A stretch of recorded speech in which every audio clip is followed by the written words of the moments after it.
Chemistry की इस revision series में जो सबसे पहले हम चैप्टर रिवाइज करेंगे वो है सॉल्यूशन। सॉल्यूशन की अगर डेफिनेशन की बात करें तो सॉल्यूशन होते क्या हैं? ये होमोजीनियस मिक्सचर होते हैं, दो या दो से ज़्यादा प्योर सब्सटेंसेस के। जब दो या दो से ज़्यादा प्योर सब्सटेंस को आपस में मिक्स किया जाएगा तब एक मिक्सचर बनेगा, और वो मिक्सचर होमोजीनियस हो तब उसको बोला जाएगा कि वो एक सॉल्यूशन है। एक होमोजीनियस मिक्सचर क्या होता है? तो इसकी डेफिनेशन है a mixture in which the composition is uniform throughout the mixture, जिसके अंदर जो कंपोजिशन होती है वो यूनिफॉर्मली प्रेजेंट हो। All the components are evenly distributed, सारे के सारे जितने कंपोनेंट उसके अंदर डाले गए हैं वो इक्वल मात्रा में प्रेजेंट हो। जैसे एग्जांपल देखते हैं, साल्ट इन वाटर। मान लिया कि हमारे पास ये बीकर है, इसके अंदर 100 ml हमने पानी लिया और इसके अंदर 5 ग्राम NaCl यानी नमक को ऐड कर दिया। जब इसको अच्छी प्रकार से मिक्स किया जाएगा तो हम ये पाएंगे कि इसकी अपर लेयर में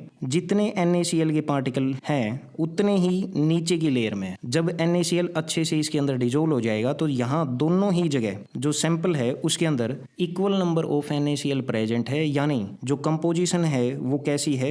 यूनिफॉर्मली प्रेजेंट है। दूसरी तरफ जब बात करते हैं हेट्रोजीनियस मिक्सचर की, तो ये ऐसा मिक्सचर है जिसके अंदर कंपोनेंट है वो यूनिफॉर्मली प्रेजेंट नहीं होते। और दूसरा, you can see the different part of the mixture, mixture के डिफरेंट पार्ट्स को देखा जा सकता है। एग्जांपल लेते हैं सैंड इन वाटर या फिर ऑयल इन वाटर। मान लिया कि हमारे पास ये बीकर है, इसके अंदर दोबारा से हमने सेम वैसे ही 100 ml वाटर लिया। 100 ml वाटर के अंदर हमने जो ऐड किया है वो ऑयल ऐड किया है। ऑयल क्या है? जितना भी चाहो मिक्स कर लो, जब इसको थोड़ी देर के लिए भी रख दिया जाएगा तो ऑयल की जो मॉलिक्यूल हैं, पार्टिकल हैं, वो ऊपर ज़्यादा इकट्ठे हो जाएंगे, नीचे कम होंगे। तो इससे हमें ये पता चलता है कि ऊपर की लेयर में ऑयल के पार्टिकल ज़्यादा हैं और नीचे की लेयर में ऑयल के पार्टिकल जो हैं वो कम हैं, यानी इक्वली डिस्ट्रीब्यूटेड नहीं है, जिस वजह से इसको बोला जाएगा नॉट यूनिफॉर्मली डिस्ट्रीब्यूटेड, यानी ये हेट्रोजीनियस मिक्सचर है। तो ये डिफरेंस होता है होमोजीनियस और हेट्रोजीनियस में। याद करने के लिए जो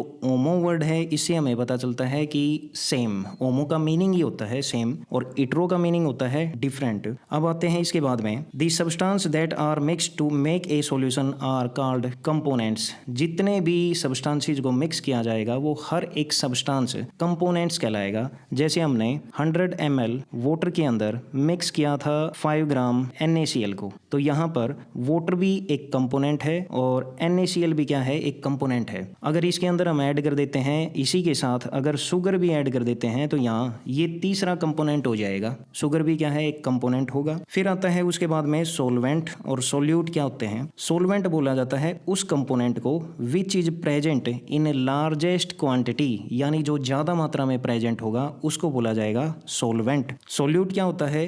1 और मोर कंपोनेंट। सोल्यूट एक भी हो सकता है, दो भी हो सकते हैं, उससे भी ज्यादा हो सकते हैं।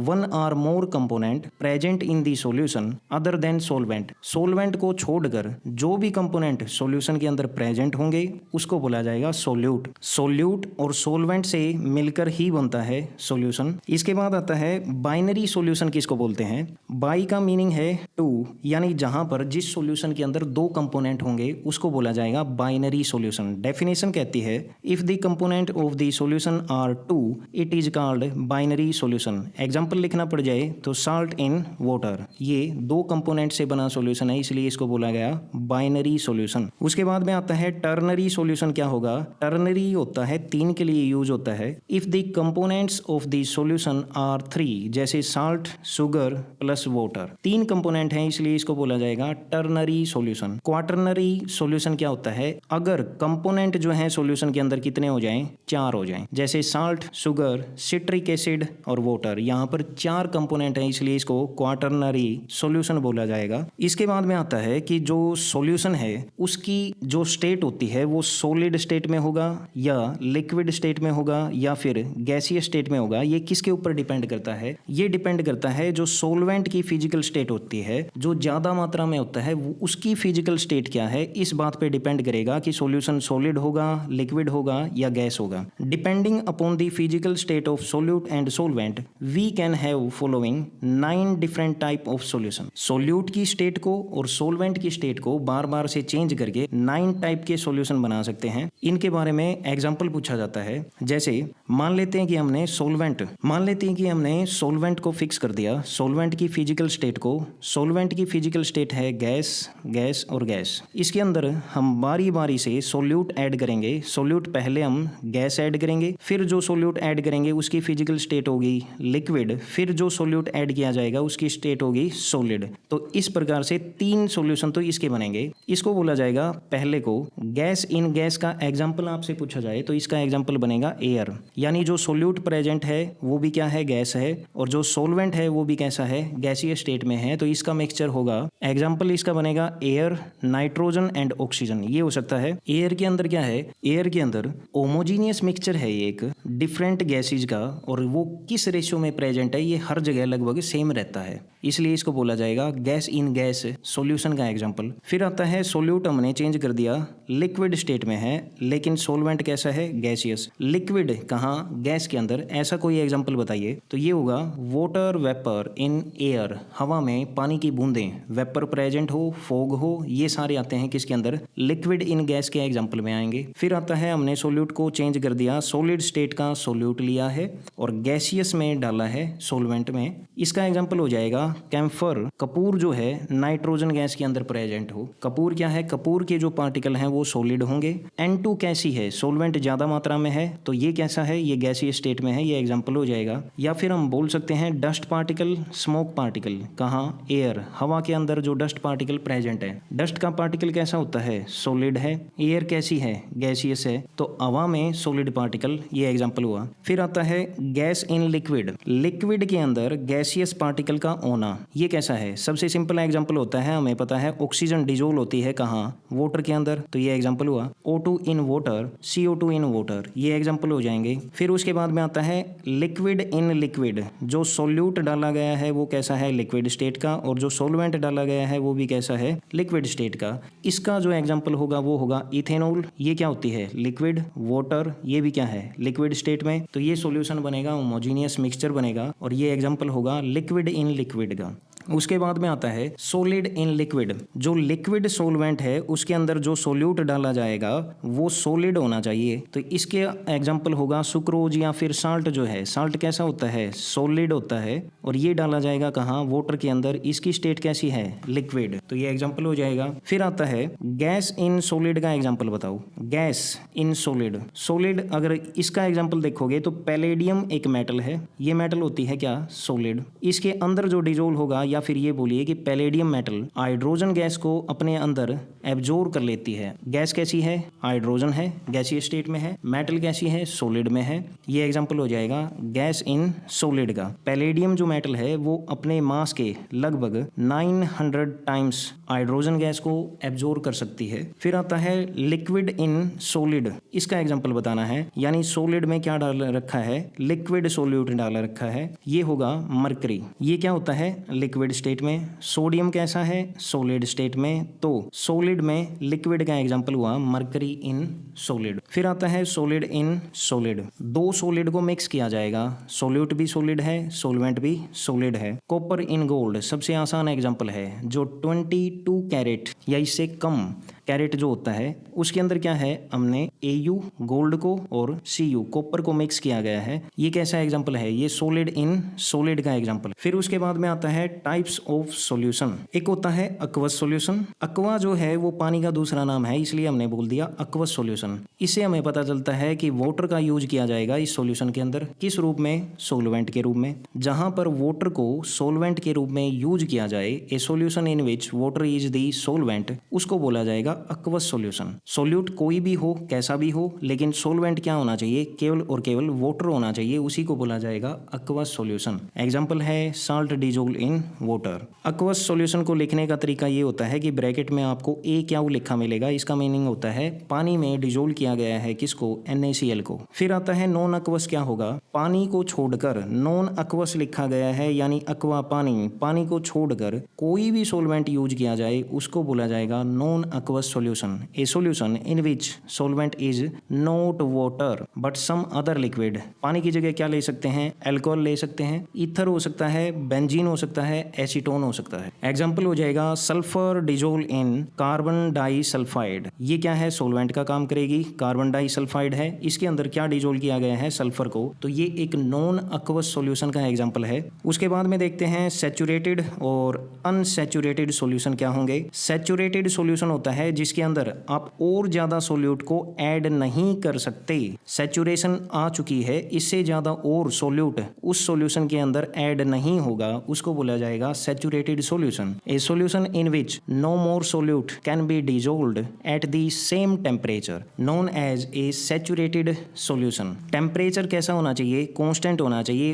उसके अंदर और ज्यादा सोल्यूट आप ऐड नहीं कर सकते, उसको बोला जाएगा सैचुरेटेड। उसके बाद में आता है अनसैचुरेटेड। अनसैचुरेटेड में क्या है, ए solution in which more amount of solute can be dissolved at the same temperature. अगर टेम्परेचर चेंज हुआ तो और ज्यादा सोल्यूट को ऐड किया जा सकता है, इसलिए बोला जाता है, इस डेफिनेशन में ये लिखना है eight the same temperature. Temperature को कांस्टेंट रख के, जैसे रूम टेम्परेचर पर आप और ज्यादा अगर किसी सॉल्यूशन के अंदर सोल्यूट को ऐड कर सकते हैं तो उसको बोला जाएगा अनसैचुरेटेड सॉल्यूशन। फिर उसके बाद में आता है कंसंट्रेशन क्या होती है, it is the amount of solute, कितनी मात्रा प्रेजेंट है सोल्यूट की इन ए गिवन क्वांटिटी ऑफ सॉल्यूशन, जो भी मात्रा दे रखी है सॉल्यूशन की, सॉल्यूशन के अंदर कितना सोल्यूट प्रेजेंट है उसको बोला जाएगा कंसंट्रेशन। इसको बताने के लिए डिफरेंट टर्म्स होती हैं, जैसे है मास परसेंटेज। मास परसेंटेज में सोल्यूट और सोलवेंट दोनों को कैसे लिया जाएगा, मास में लिया जाएगा और इनकी परसेंटेज निकाली जाएगी। डेफिनेशन कहती है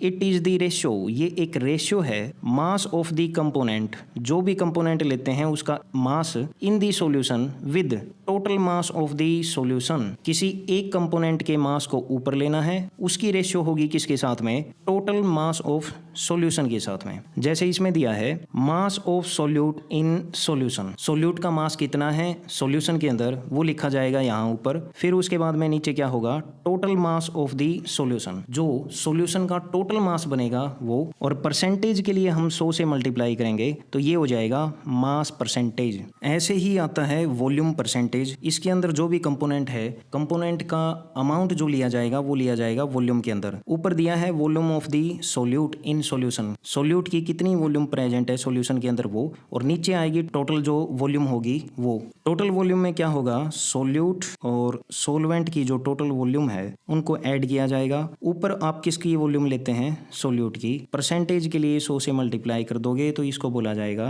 वॉल्यूम परसेंटेज। इसके बाद में आता है मास बाय वॉल्यूम, जो सोल्यूट है उसकी अमाउंट को लेना है मास के अंदर, टोटल वॉल्यूम लेनी है सॉल्यूशन की, ये नीचे रखना है, और परसेंटेज के लिए 100 से मल्टीप्लाई कर देना है, तो ये हो जाएगा मास बाय वॉल्यूम। इसके बाद में आता है पार्ट्स पर मिलियन। ये क्या होता है, पार्ट्स है हिस्सा, कितने मॉलिक्यूल हैं, कितने पार्ट्स हैं, कितने पार्ट्स हैं किसके अंदर, मिलियन के अंदर। मिलियन कितना होता है, 10 लाख। 10 लाख को जब लिखा जाएगा कितनी जीरो हो जाएंगी, 6 जीरो हो जाएंगी। 6 जीरो को जब लिखा जाता है तो 10 की पावर 6 ऐसे लिखा जाता है, तो इससे मल्टीप्लाई करनी है। नंबर ऑफ पार्ट्स, पार्ट्स कितने हैं किसी भी कंपोनेंट के, divide by total number of parts आएगा नीचे, ऑल दी कंपोनेंट्स, सॉल्यूशन के अंदर जितने भी कंपोनेंट हैं सभी के पार्ट्स को मिक्स कर दो, टोटल करो उनका, उनको लिखो नीचे। ऊपर आएगा जिस भी कंपोनेंट का आपको ppm निकालना है। जैसे एग्जांपल के लिए मास ऑफ ए कंपोनेंट, किसी एक कंपोनेंट का मास ले लिया, नीचे आएगा total mass of the solution कितना है, इनटू में 10 की पावर 6 कर दी जाए तो इसको बोला जाएगा पार्ट्स पर मिलियन। यानी 1 मिलियन के अंदर, 10 लाख के अंदर किसी कंपोनेंट के कितने पार्ट्स हैं, कितने मॉलिक्यूल हैं या कितने पार्टिकल हैं, इसका मतलब होता है ये। इसके बाद में आता है मोल फ्रैक्शन। मोल फ्रैक्शन होता है नंबर ऑफ मोल का यूज करेंगे इस पूरी ही यूनिट के अंदर। It is the ratio of number of moles of particular component. जिस किसी भी कंपोनेंट का आपको मोल फ्रैक्शन निकालना है उसके नंबर ऑफ मोल्स लेने हैं, उनको डिवाइड कर देना है किससे, to the total number of moles, जितने भी कंपोनेंट्स होते हैं उन सभी के नंबर ऑफ मोल से डिवाइड कर देंगे। तो ये रेशियो क्या कहलाती है, ये रेशियो कहलाती है मोल फ्रैक्शन। जैसे हमने एक सॉल्यूशन मान लिया, इसके अंदर कंपोनेंट ए और बी दो कंपोनेंट प्रेजेंट हैं, हमें मोल फ्रैक्शन निकालना है किसका, ए का। तो हम लिखेंगे मोल ऑफ ए के कितने मोल हैं, डिवाइड करेंगे मोल्स ऑफ ए प्लस में मोल्स ऑफ बी, यानी दोनों कंपोनेंट के मोल्स को ऐड करेंगे, ये हो जाएगा मोल फ्रैक्शन। इसको रिप्रेजेंट करेंगे ऐसे, मोल फ्रैक्शन ए से, बी के निकालने हैं तो नंबर ऑफ मोल्स बी ऊपर आएगा, number of moles A plus number of moles B. केवल ये याद रखना है, मोल फ्रैक्शन जो है A plus mole fraction B, जितने भी कंपोनेंट का मोल फ्रैक्शन आएगा उनको जब सम करेंगे तो वो हमेशा 1 के इक्वल आता है। अगर आपको किसी एक कंपोनेंट का मोल फ्रैक्शन दे दे, जैसे 0.4 मोल फ्रैक्शन है किसी कंपोनेंट ए का, और आपसे पूछे मोल फ्रैक्शन बी का बताओ कितना होगा, तो आपको 1 में से 0.4 माइनस कर देना है, तो ये हो जाएगा 0.6। क्यों? क्योंकि XA प्लस XB ये दोनों सम होता कितना है, 1 के इक्वल है। ऐसे निकाल सकते हैं, अगर हमें एक का मोल फ्रैक्शन दे रखा हो तो दूसरे किसी कंपोनेंट का मोल फ्रैक्शन निकाल सकते हैं। उसके बाद में अगली कंसंट्रेशन टर्म आती है जिसे बोलते हैं मोलैरिटी। ये क्या होती है, ये जैसे वर्ड के आगे लिख रखा है मोल, ये बात करेगी नंबर ऑफ मोल्स कितने हैं किसके अंदर, लीटर के अंदर। It is define as the number of moles present हैं किसके, सोल्यूट के, dissolve per litre of the solution. Solution के अंदर 1 लीटर सॉल्यूशन के अंदर कितने नंबर ऑफ मोल्स प्रेजेंट हैं सोल्यूट के, इसको बोला जाएगा मोलैरिटी। तो ये बनता है मोलैरिटी इक्वल है नंबर ऑफ मोल्स किसके, सोल्यूट के, वॉल्यूम ऑफ सॉल्यूशन किसके अंदर, लीटर के अंदर। इसको और ज्यादा एक्सप्लेन करके लिखा जाए तो ये बनेगा, नंबर ऑफ मोल्स हम कैसे निकालते हैं, जो भी गिवन मास होता है उसको डिवाइड करते हैं किससे, उस सब्सटेंस के मॉलिक्यूलर मास से। तो क्या आ जाएगा, ये आ जाएगा नंबर ऑफ मोल्स सोल्यूट का। तो ये पार्ट हुआ इतना। वॉल्यूम ऑफ सॉल्यूशन, अगर हमें जितनी भी वॉल्यूम दे रखी हो, गिवन वॉल्यूम है वो ml में दी हुई है, जैसे 200 ml के अंदर ऐड किया है जो भी सोल्यूट है, इसको 1000 से डिवाइड करेंगे तो ये कन्वर्ट हो जाएगा किसके अंदर, लीटर के अंदर। तो ये बनेगा, गिवन मास को हमने मान लिया WB, मॉलिक्यूलर मास रिप्रेजेंट किया है कैपिटल MB से, गिवन वॉल्यूम को हमने V मान लिया, इसको 1000 से डिवाइड किया है। इनको अरेंज करने के बाद में ये बनेगा WB divide by MB into में 1000 डिवाइड बाय V।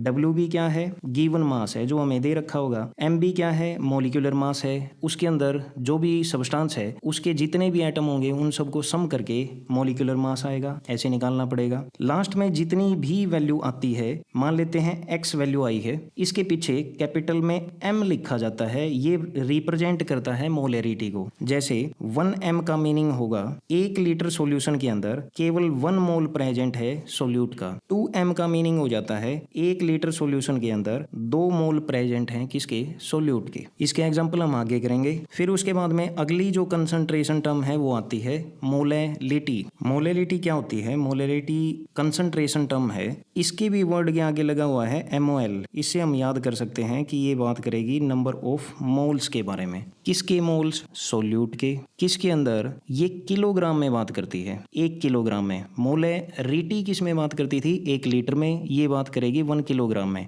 1 किलोग्राम भी किसका, सॉल्यूशन का नहीं, यहाँ आएगा सॉल्यूशन को नहीं लिखना, यहाँ लिखना है किसको, सोलवेंट को। यानी 1 किलोग्राम सोलवेंट के अंदर कितने सोल्यूट के मोल्स प्रेजेंट हैं, इसको बोला जाएगा molality. It is define as the number of moles of solute dissolve per kilogram of the solvent. इसको रिप्रेजेंट किया जाता है स्मॉल m से, ऊपर आएगा number of mole of solute divide by mass of solvent किसके अंदर, किलोग्राम के अंदर। नंबर ऑफ मोल सोल्यूट के निकालने हैं, सेम प्रोसेस है, जो हमारे पास गिवन मास होगा WB, उसको हम डिवाइड कर देंगे किससे, मॉलिक्यूलर मास से, कैपिटल MB से डिवाइड कर देंगे। नीचे क्या है, मास ऑफ सोलवेंट, सोलवेंट का मास दे रखा है, चाहे जितने भी ग्राम दे रखा हो, मान लेते हैं कि दिया है 100 ग्राम सोलवेंट के, इसको डिवाइड किया जाएगा 1000 से, तो ये फॉर्मूला बन जाएगा किसका, मोलैलिटी का, जिसको रिप्रेजेंट किया जाता है स्मॉल m से। अब इसको रीअरेंज किया जाए तो ये कुछ ऐसा बनता है, WB divide by MB into में 1000 डिवाइड बाय W। W क्या है? सॉल्वेंट का मास है। फिर आगे दिया है molality is considered better for expressing the concentration term as compare to molarity. अगर कंपैरिजन करना हो मोलैरिटी और मोलैलिटी में से कौन सी कंसंट्रेशन टर्म ज़्यादा अच्छी है, तो ये है मोलैलिटी। क्यों? क्योंकि ये टेम्परेचर के ऊपर डिपेंड नहीं करती। आगे दिया है volume of a liquid change with change of a temperature. अगर हम टेम्परेचर को चेंज करते हैं तो लिक्विड जो है वो एक्सपेंड भी कर सकता है। अगर हम टेम्परेचर को कम करते हैं तो जो वॉल्यूम है वो कम भी हो सकती है, क्योंकि लिक्विड जो है वो कंप्रेस कर जाएगा। मोलैरिटी जो है वो एक्सप्रेस की जाती है कंसंट्रेशन के अंदर, इन वॉल्यूम के अंदर। उस मोलैरिटी के अंदर क्या लिया जाता है? वॉल्यूम ली जाती है। अगर टेम्परेचर के साथ में वॉल्यूम चेंज होती है तो मोलैरिटी के ऊपर विश्वास नहीं किया जा सकता। इसलिए इसके कंपैरिजन में अगर बात किया जाए तो मोलैलिटी जो है वो बेटर रिप्रेजेंटेशन है कंसंट्रेशन टर्म का, क्योंकि ये टेम्परेचर के साथ में चेंज नहीं होगी। ये इसकी एक्सप्लेनेशन आती है। फिर उसके बाद में अगला आता है नॉर्मेलिटी। नॉर्मेलिटी होता है number of gram equivalents of the solute. Solute के ग्राम इक्विवेलेंट कितने होंगे dissolve per litre of the solution. Solution को किस में लेना है? वॉल्यूम लेनी है, और किसके अंदर? लीटर के अंदर लेनी है। फॉर्मूला हो जाएगा नॉर्मेलिटी, जिसको रिप्रेजेंट किया जाता है कैपिटल N से, इक्वल होगी number of gram equivalent solute के, इसको डिवाइड किया जाएगा volume of solution in litre के। फिर आता है ग्राम इक्विवेलेंट ऑफ सोल्यूट। ये क्या है? तो जो गिवन मास होता है, गिवन मास को डिवाइड किया जाता है इक्विवेलेंट मास से, तो इसको बोला जाता है gram equivalent of solute. Equivalent mass क्या है? जो हमारे पास मॉलिक्यूलर मास होता है किसी एसिड या बेस का, सबसे पहले तो मॉलिक्यूलर मास निकालेंगे, उसको डिवाइड किया जाएगा एसिडिटी या बेसिसिटी से, यानी वो सब्सटेंस कितने H पॉजिटिव दे सकता है और कितने OH नेगेटिव दे सकता है, इनसे डिवाइड किया जाएगा। जैसे एग्जांपल है यहाँ मॉलिक्यूलर मास H2SO4 का कितना होता है? 98 ग्राम पर मोल होता है। ये इसका मॉलिक्यूलर मास हुआ। इसको हम डिवाइड करेंगे कि H2SO4 कितने H पॉजिटिव, एसिड है तो H पॉजिटिव देगा, तो ये कितने H पॉजिटिव दे सकता है? H2SO4 2H पॉजिटिव रिलीज कर सकता है, तो इसकी बेसिसिटी होती है 2। 98 को 2 से डिवाइड किया जाएगा तो ये आएगा 49। ये 49 क्या है? ये है इक्विवेलेंट मास। Equivalent mass. अब जो हमारे पास गिवन सब्सटेंस था, मान लेते हैं कि हमें मिला था 5 ग्राम H2SO4, तो इस 5 ग्राम को जो गिवन मास है इसको डिवाइड किया जाएगा किससे? 49 से। ये हो जाएगा ग्राम इक्विवेलेंट ऑफ सोल्यूट। इसके बाद में आता है solubility. Can be define as the maximum amount. Maximum कितनी अमाउंट है सोल्यूट की दैट कैन बी डिजोल की जा सकती है in a specified amount of solvent. कितना सोलवेंट दिया गया है उसके अंदर मैक्सिमम कितना हम सोल्यूट को डिजोल कर सकते हैं एट ए स्पेसिफाइड टेम्परेचर। ये लिखना जरूरी है, क्योंकि टेम्परेचर अगर चेंज हुआ तो यहाँ पर सोल्युबिलिटी भी चेंज हो जाएगी। जैसा हम जानते हैं कि कोल्ड वाटर के अंदर अगर हम शुगर को डिजोल करते हैं तो ये अमाउंट में कम होगी, कम शुगर डिजोल होगी। लेकिन जब हम पानी को गर्म करेंगे, बॉईल करेंगे, तो जो शुगर है वो अमाउंट में ज़्यादा डिजोल होती है। यानी सोल्युबिलिटी इंक्रीज या डिक्रीज हो सकती है किसकी वजह से? टेम्परेचर की वजह से। इसलिए लिखना जरूरी है at a specified temperature maximum amount of solute that can be dissolve in a specified amount of solvent के अंदर। आगे इक्वेशन दे रखी है कि अगर हम सोल्यूट और सोलवेंट को मिक्स करते हैं तो बनेगा क्या? सॉल्यूशन बनेगा। इसको बोला गया है डिजोल्यूशन। इससे आगे जो इक्वेशन दे रखी है उसमें एरो का सिंबल ऐसा है। इसका मतलब ये है कि सॉल्यूशन जो है उससे अगर हम सोल्यूट और सोलवेंट को बाहर निकाल लेते हैं तो इस प्रोसेस को बोला जाएगा क्रिस्टलाइजेशन। इसके बाद में दिया है सोल्युबिलिटी के बाद कि कौन कौन से फैक्टर हैं जो अफेक्ट करते हैं सोल्युबिलिटी को। सबसे पहले आता है nature of solute and solvent. जिनको मिक्स किया जाएगा उनका नेचर कैसा है। सेकंड आता है टेम्परेचर क्या है। थर्ड आता है कि प्रेशर क्या है। Solubility of A solid in a liquid. Solid को जब मिक्स किया जाएगा लिक्विड के अंदर तो एक रूल फॉलो होता है like dissolves like. Polar solute जो होगा नेचर के अंदर वो डिजोल होगा किसके अंदर? पोलर सोलवेंट के अंदर ही डिजोल होगा। जैसे NaCl है, NaCl के अंदर जो मॉलिक्यूल होता है उसमें एक जगह पॉजिटिव और दूसरी जगह नेगेटिव चार्ज होता है, यानी ये कैसा मॉलिक्यूल है? एक पोलर मॉलिक्यूल है। वाटर कैसा है? वाटर भी कैसा है? पोलर है, क्योंकि H2O में देखोगे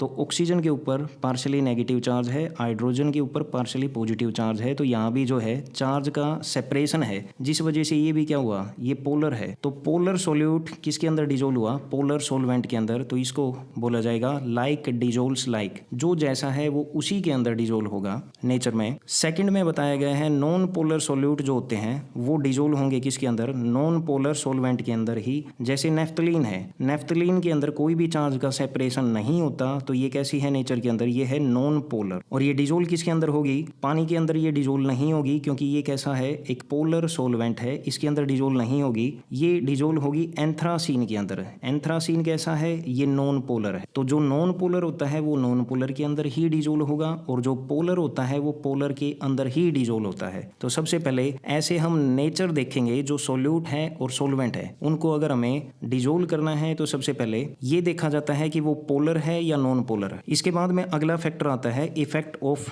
टेम्परेचर का। ये मेनली इफेक्ट करता है सॉलिड इन लिक्विड। सबसे पहले इसको डिस्कस करेंगे। जब किसी सॉलिड को लिक्विड के अंदर डिजोल्व किया जाता है, एग्जांपल मान लेते हैं साल्ट है, साल्ट कैसा है, सॉलिड है, और उसको डिजोल्व किया जाएगा किसके अंदर, पानी के अंदर। पानी कैसा है, लिक्विड स्टेट में है, और साल्ट कैसा था, सॉलिड स्टेट में। तो इसको टेम्परेचर कैसे इफेक्ट कर सकता है, सोल्यूबिलिटी विल इंक्रीज, बढ़ जाएगी, विद राइज इन टेम्परेचर, जैसे जैसे टेम्परेचर को बढ़ाओगे, फॉर एंडोथर्मिक डिसोल्यूशन प्रोसेस, ऐसी प्रोसेस जिनको कंप्लीट होने के लिए एनर्जी की नीड पड़ती है। तो ऐसी प्रोसेस के लिए तो जब टेम्परेचर बढ़ाएंगे तो उस सॉल्यूशन की एनर्जी बढ़ेगी, एनर्जी बढ़ेगी तो सोल्यूबिलिटी इंक्रीज हो जाएगी, बढ़ जाएगी। अगर कोई ऐसी प्रोसेस है जो एक्सोथर्मिक है, यानी कंप्लीट होने के लिए वो एनर्जी को रिलीज करती है, ऐसे में अगर हमने टेम्परेचर को बढ़ा दिया, हमने उस सिस्टम को एनर्जी देने की कोशिश की, लेकिन रिएक्शन कब कंप्लीट होती थी, जब उसके अंदर से एनर्जी बाहर आएगी। तो ऐसे केस में जो सोल्यूबिलिटी है वो डिक्रीज हो जाएगी राइज इन टेम्परेचर के साथ। जैसे जैसे टेम्परेचर को बढ़ाया जाएगा सोल्यूबिलिटी कम होती जाएगी। किस केस में, एक्सोथर्मिक डिसोल्यूशन प्रोसेस के अंदर। जैसे एग्जांपल दे रखा है सीरियम सल्फेट, इसको डिसोल्व किया जाता है तो टेम्परेचर का यहाँ नेगेटिव इफेक्ट देखने को मिलता है। टेम्परेचर कम करते हैं तो ये ज्यादा डिसोल्व होता है, टेम्परेचर को बढ़ाएंगे तो ये कम डिसोल्व होगा। इसके बाद में आता है इफेक्ट ऑफ प्रेशर। प्रेशर को बढ़ाएंगे या कम करेंगे तो सोल्यूबिलिटी के ऊपर क्या इफेक्ट होगा। सबसे पहले है सॉलिड इन लिक्विड। किसी लिक्विड के अंदर सॉलिड जो सोल्यूट है, सॉलिड स्टेट में है, इसको डिसोल्व किया जाए तो क्या इसके ऊपर प्रेशर का कोई इफेक्ट होता है, तो no effect, because solid and liquid are highly incompressible. Solid और लिक्विड को कंप्रेस नहीं किया जा सकता, जिस वजह से अगर हम प्रेशर को बढ़ा भी देते हैं तो यहाँ पर सोल्यूबिलिटी का कोई इफेक्ट नहीं होगा। ऐसा आप सोच के देख सकते हैं, जैसे लिक्विड है, लिक्विड के अंदर हमने NaCl को डाल दिया, ये कैसा है, सॉलिड स्टेट में। अगर इस कंडीशन में हम प्रेशर बढ़ा भी दें, प्रेशर बढ़ा दें, यहाँ ऊपर से एयर बढ़ा दें, एयर का प्रेशर बढ़ा दें, तो NaCl की सोल्यूबिलिटी के ऊपर कोई भी इफेक्ट नहीं होगा। प्रेशर बढ़ाने से ऐसा नहीं है कि NaCl ज्यादा डिसोल्व हो जाए या फिर NaCl कम डिसोल्व हो, तो यहाँ कोई इफेक्ट नहीं होता। ये इफेक्ट होता कहाँ है, ये होगा जब गैस को डिसोल्व किया जाएगा किसके अंदर, लिक्विड के अंदर। इसको स्टडी करने के लिए सबसे पहले देखते हैं इफेक्ट ऑफ टेम्परेचर। गैस को जब भी लिक्विड के अंदर डिसोल्व किया जाता है तो सोल्यूबिलिटी किसी भी गैस की डिक्रीज हो जाएगी अगर हमने टेम्परेचर को बढ़ा दिया तो। ये तो हमने देखा है किसके अंदर, क्लाइमेट चेंज के अंदर भी। क्लाइमेट चेंज यानी ग्लोबल वार्मिंग के अंदर ऐसा बोला जाता है कि 1 डिग्री सेल्सियस बढ़ जाए, तो वैसे तो हमें डायरेक्टली कोई इफेक्ट देखने को नहीं मिलता, लेकिन जो एक्वेटिक लाइफ है, मछलियां वगैरह हैं, वो मर जाती हैं। क्यों, इस 1 डिग्री सेल्सियस बढ़ने से जो ऑक्सीजन घुली हुई थी सी के अंदर, वाटर के अंदर, वो ऑक्सीजन रिलीज हो जाएगी, बाहर निकल जाएगी, और जो यहाँ पर एक्वेटिक लाइफ है उसको सांस लेने के लिए ऑक्सीजन नहीं मिलेगी, इसलिए इनकी डेथ हो जाएगी। तो ऐसे याद रख सकते हैं, जब हमने टेम्परेचर को बढ़ा दिया तो किसी भी लिक्विड के अंदर जो गैस डिसोल्व हुई है तो वो क्या हो जाएगी, डिक्रीज हो जाएगी, वो बाहर आ जाएगी। ये टेम्परेचर का इफेक्ट है। फिर आता है, इसको याद करने के लिए ऐसे कर सकते हैं कि व्हेन टेम्परेचर इंक्रीज, जब भी टेम्परेचर को बढ़ाया जाए सोल्यूबिलिटी क्या है, कम हो जाएगी, डिक्रीज हो जाएगी, और टेम्परेचर को जब कम किया जाएगा तब सोल्यूबिलिटी बढ़ जाएगी। ऐसा हमने देखा है कोक वगैरह जो कोल्ड ड्रिंक्स होती हैं, कोल्ड ड्रिंक्स को ठंडे फ्रीजर वगैरह में रखा जाता है। क्यों, क्योंकि इसके अंदर प्रेशर से CO2 कार्बन डाइऑक्साइड गैस को डाला गया है। टेम्परेचर जितना हम कम रखेंगे सोल्यूबिलिटी ज़्यादा होगी, यानी CO2 इस पानी के अंदर घुली रहेगी। जब इसके ढक्कन को ओपन किया जाएगा तो फिर प्रेशर के साथ में बाहर आएगी। अगर इसको ज़्यादा टेम्परेचर, हाई टेम्परेचर पर रख दिया जाता है तो इसके अंदर जो CO2 डिसोल्व है वो बाहर आएगी पहले ही। इससे हो सकता है कि बोतल जो प्लास्टिक शेप में हो उसकी शेप चेंज हो जाए या फिर वो ब्लास्ट कर जाए, हमें टेस्ट भी फील नहीं होगा। तो टेस्ट क्या होता है? टेस्ट तब फील होता है जब ये CO2 इस ड्रिंक के साथ स्टमक में जाएगी और ये जब रिलीज होगी तब कंफर्ट फील करवाती है। तो यहाँ पर आता है सोल्युबिलिटी जो है वो इनवर्सली प्रोपोर्शनल है टेम्परेचर के। सोल्युबिलिटी बढ़ेगी तब टेम्परेचर कम होगा, टेम्परेचर कम करोगे सोल्युबिलिटी बढ़ जाएगी, टेम्परेचर बढ़ाओगे तो सोल्युबिलिटी कम हो जाएगी। ये उल्टा चलेंगे एक दूसरा के। फिर आता है इफेक्ट ऑफ प्रेशर। ये क्या है? Gas in liquid. जब किसी लिक्विड के अंदर गैस को डिजोल्व किया जाएगा, अगर उस गैस के ऊपर दबाव ज़्यादा हो, प्रेशर ज़्यादा हो, ज़्यादा प्रेशर बढ़ाओगे तो वो ज़्यादा गैस डिजोल्व होगी किसके अंदर? लिक्विड के अंदर। ये किसने बताया था? ये बताया था एनरी ने। एनरी एक साइंटिस्ट था जिसने एक लॉ दिया, the partial pressure of the gas. उस गैस का प्रेशर कितना है, पार्शियल प्रेशर कितना है इन वेपर फेज, गैसीय स्टेट में, वेपर फेज में, is proportional to the mole fraction of gas in the solution. Solution के अंदर वो गैस कितनी डिजोल्व है ये डायरेक्टली प्रोपोर्शनल होता है किसके? उस गैस का उस सॉल्यूशन के ऊपर प्रेशर कितना था, यानी वो गैस गैसीय स्टेट में इसके ऊपर कितनी प्रेजेंट है, इसी बात पे डिपेंड करेगा कि उसके कितने मोल इस सॉल्यूशन के अंदर डिजोल्व हैं। इसी की सेकंड डेफिनेशन होती है the solubility of A gas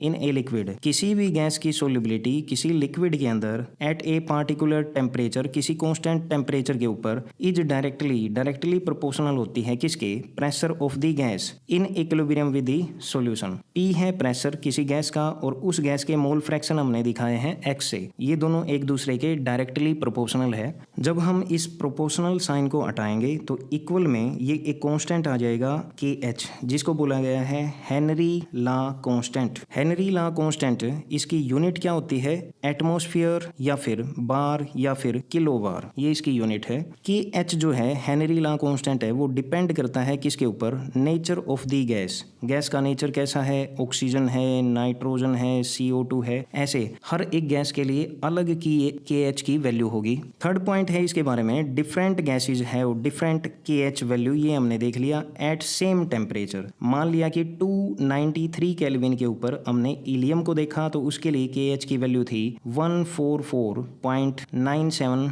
kilo bar. Oxygen के लिए सेम टेम्परेचर 293 केल्विन के ऊपर KH की वैल्यू थी 34.86 किलो बार, इतनी वैल्यू थी। यानी सेम टेम्परेचर पर अगर सारी गैसेज को लेते हैं तो हर एक गैस के लिए KH की वैल्यू अलग होगी। फोर्थ पॉइंट कहता है वैल्यू ऑफ KH इंक्रीज हो जाएगी विद इंक्रीज इन टेम्परेचर। अगर टेम्परेचर को बढ़ा दिया जाए तो KH की वैल्यू जो है वो भी बढ़ जाएगी। ये थर्ड पॉइंट है। जैसा देखने को मिलता है ऑक्सीजन जो है वो 293 केल्विन के ऊपर इसके KH की वैल्यू है 34.96। जब टेम्परेचर को 303 केल्विन कर दिया जाए तो KH की वैल्यू हो जाएगी 46.38, यानी वैल्यू जो है वो 34 से 46 यानी बढ़ चुकी है। फिफ्थ पॉइंट कहता है हायर वैल्यू ऑफ KH, जितनी ज्यादा KH की वैल्यू होगी किसी पार्टिकुलर प्रेशर पर, the lower is the solubility of gas. जिस गैस की KH की वैल्यू ज्यादा होती है वो कम सोल्यूबल होती है किसी गिवन टेम्परेचर के ऊपर इन दी लिक्विड। जैसे यहाँ पर एक क्वेश्चन दिया है, ये आपको समझा देगा कि KH कैसे रिलेट करता है सोल्युबिलिटी से।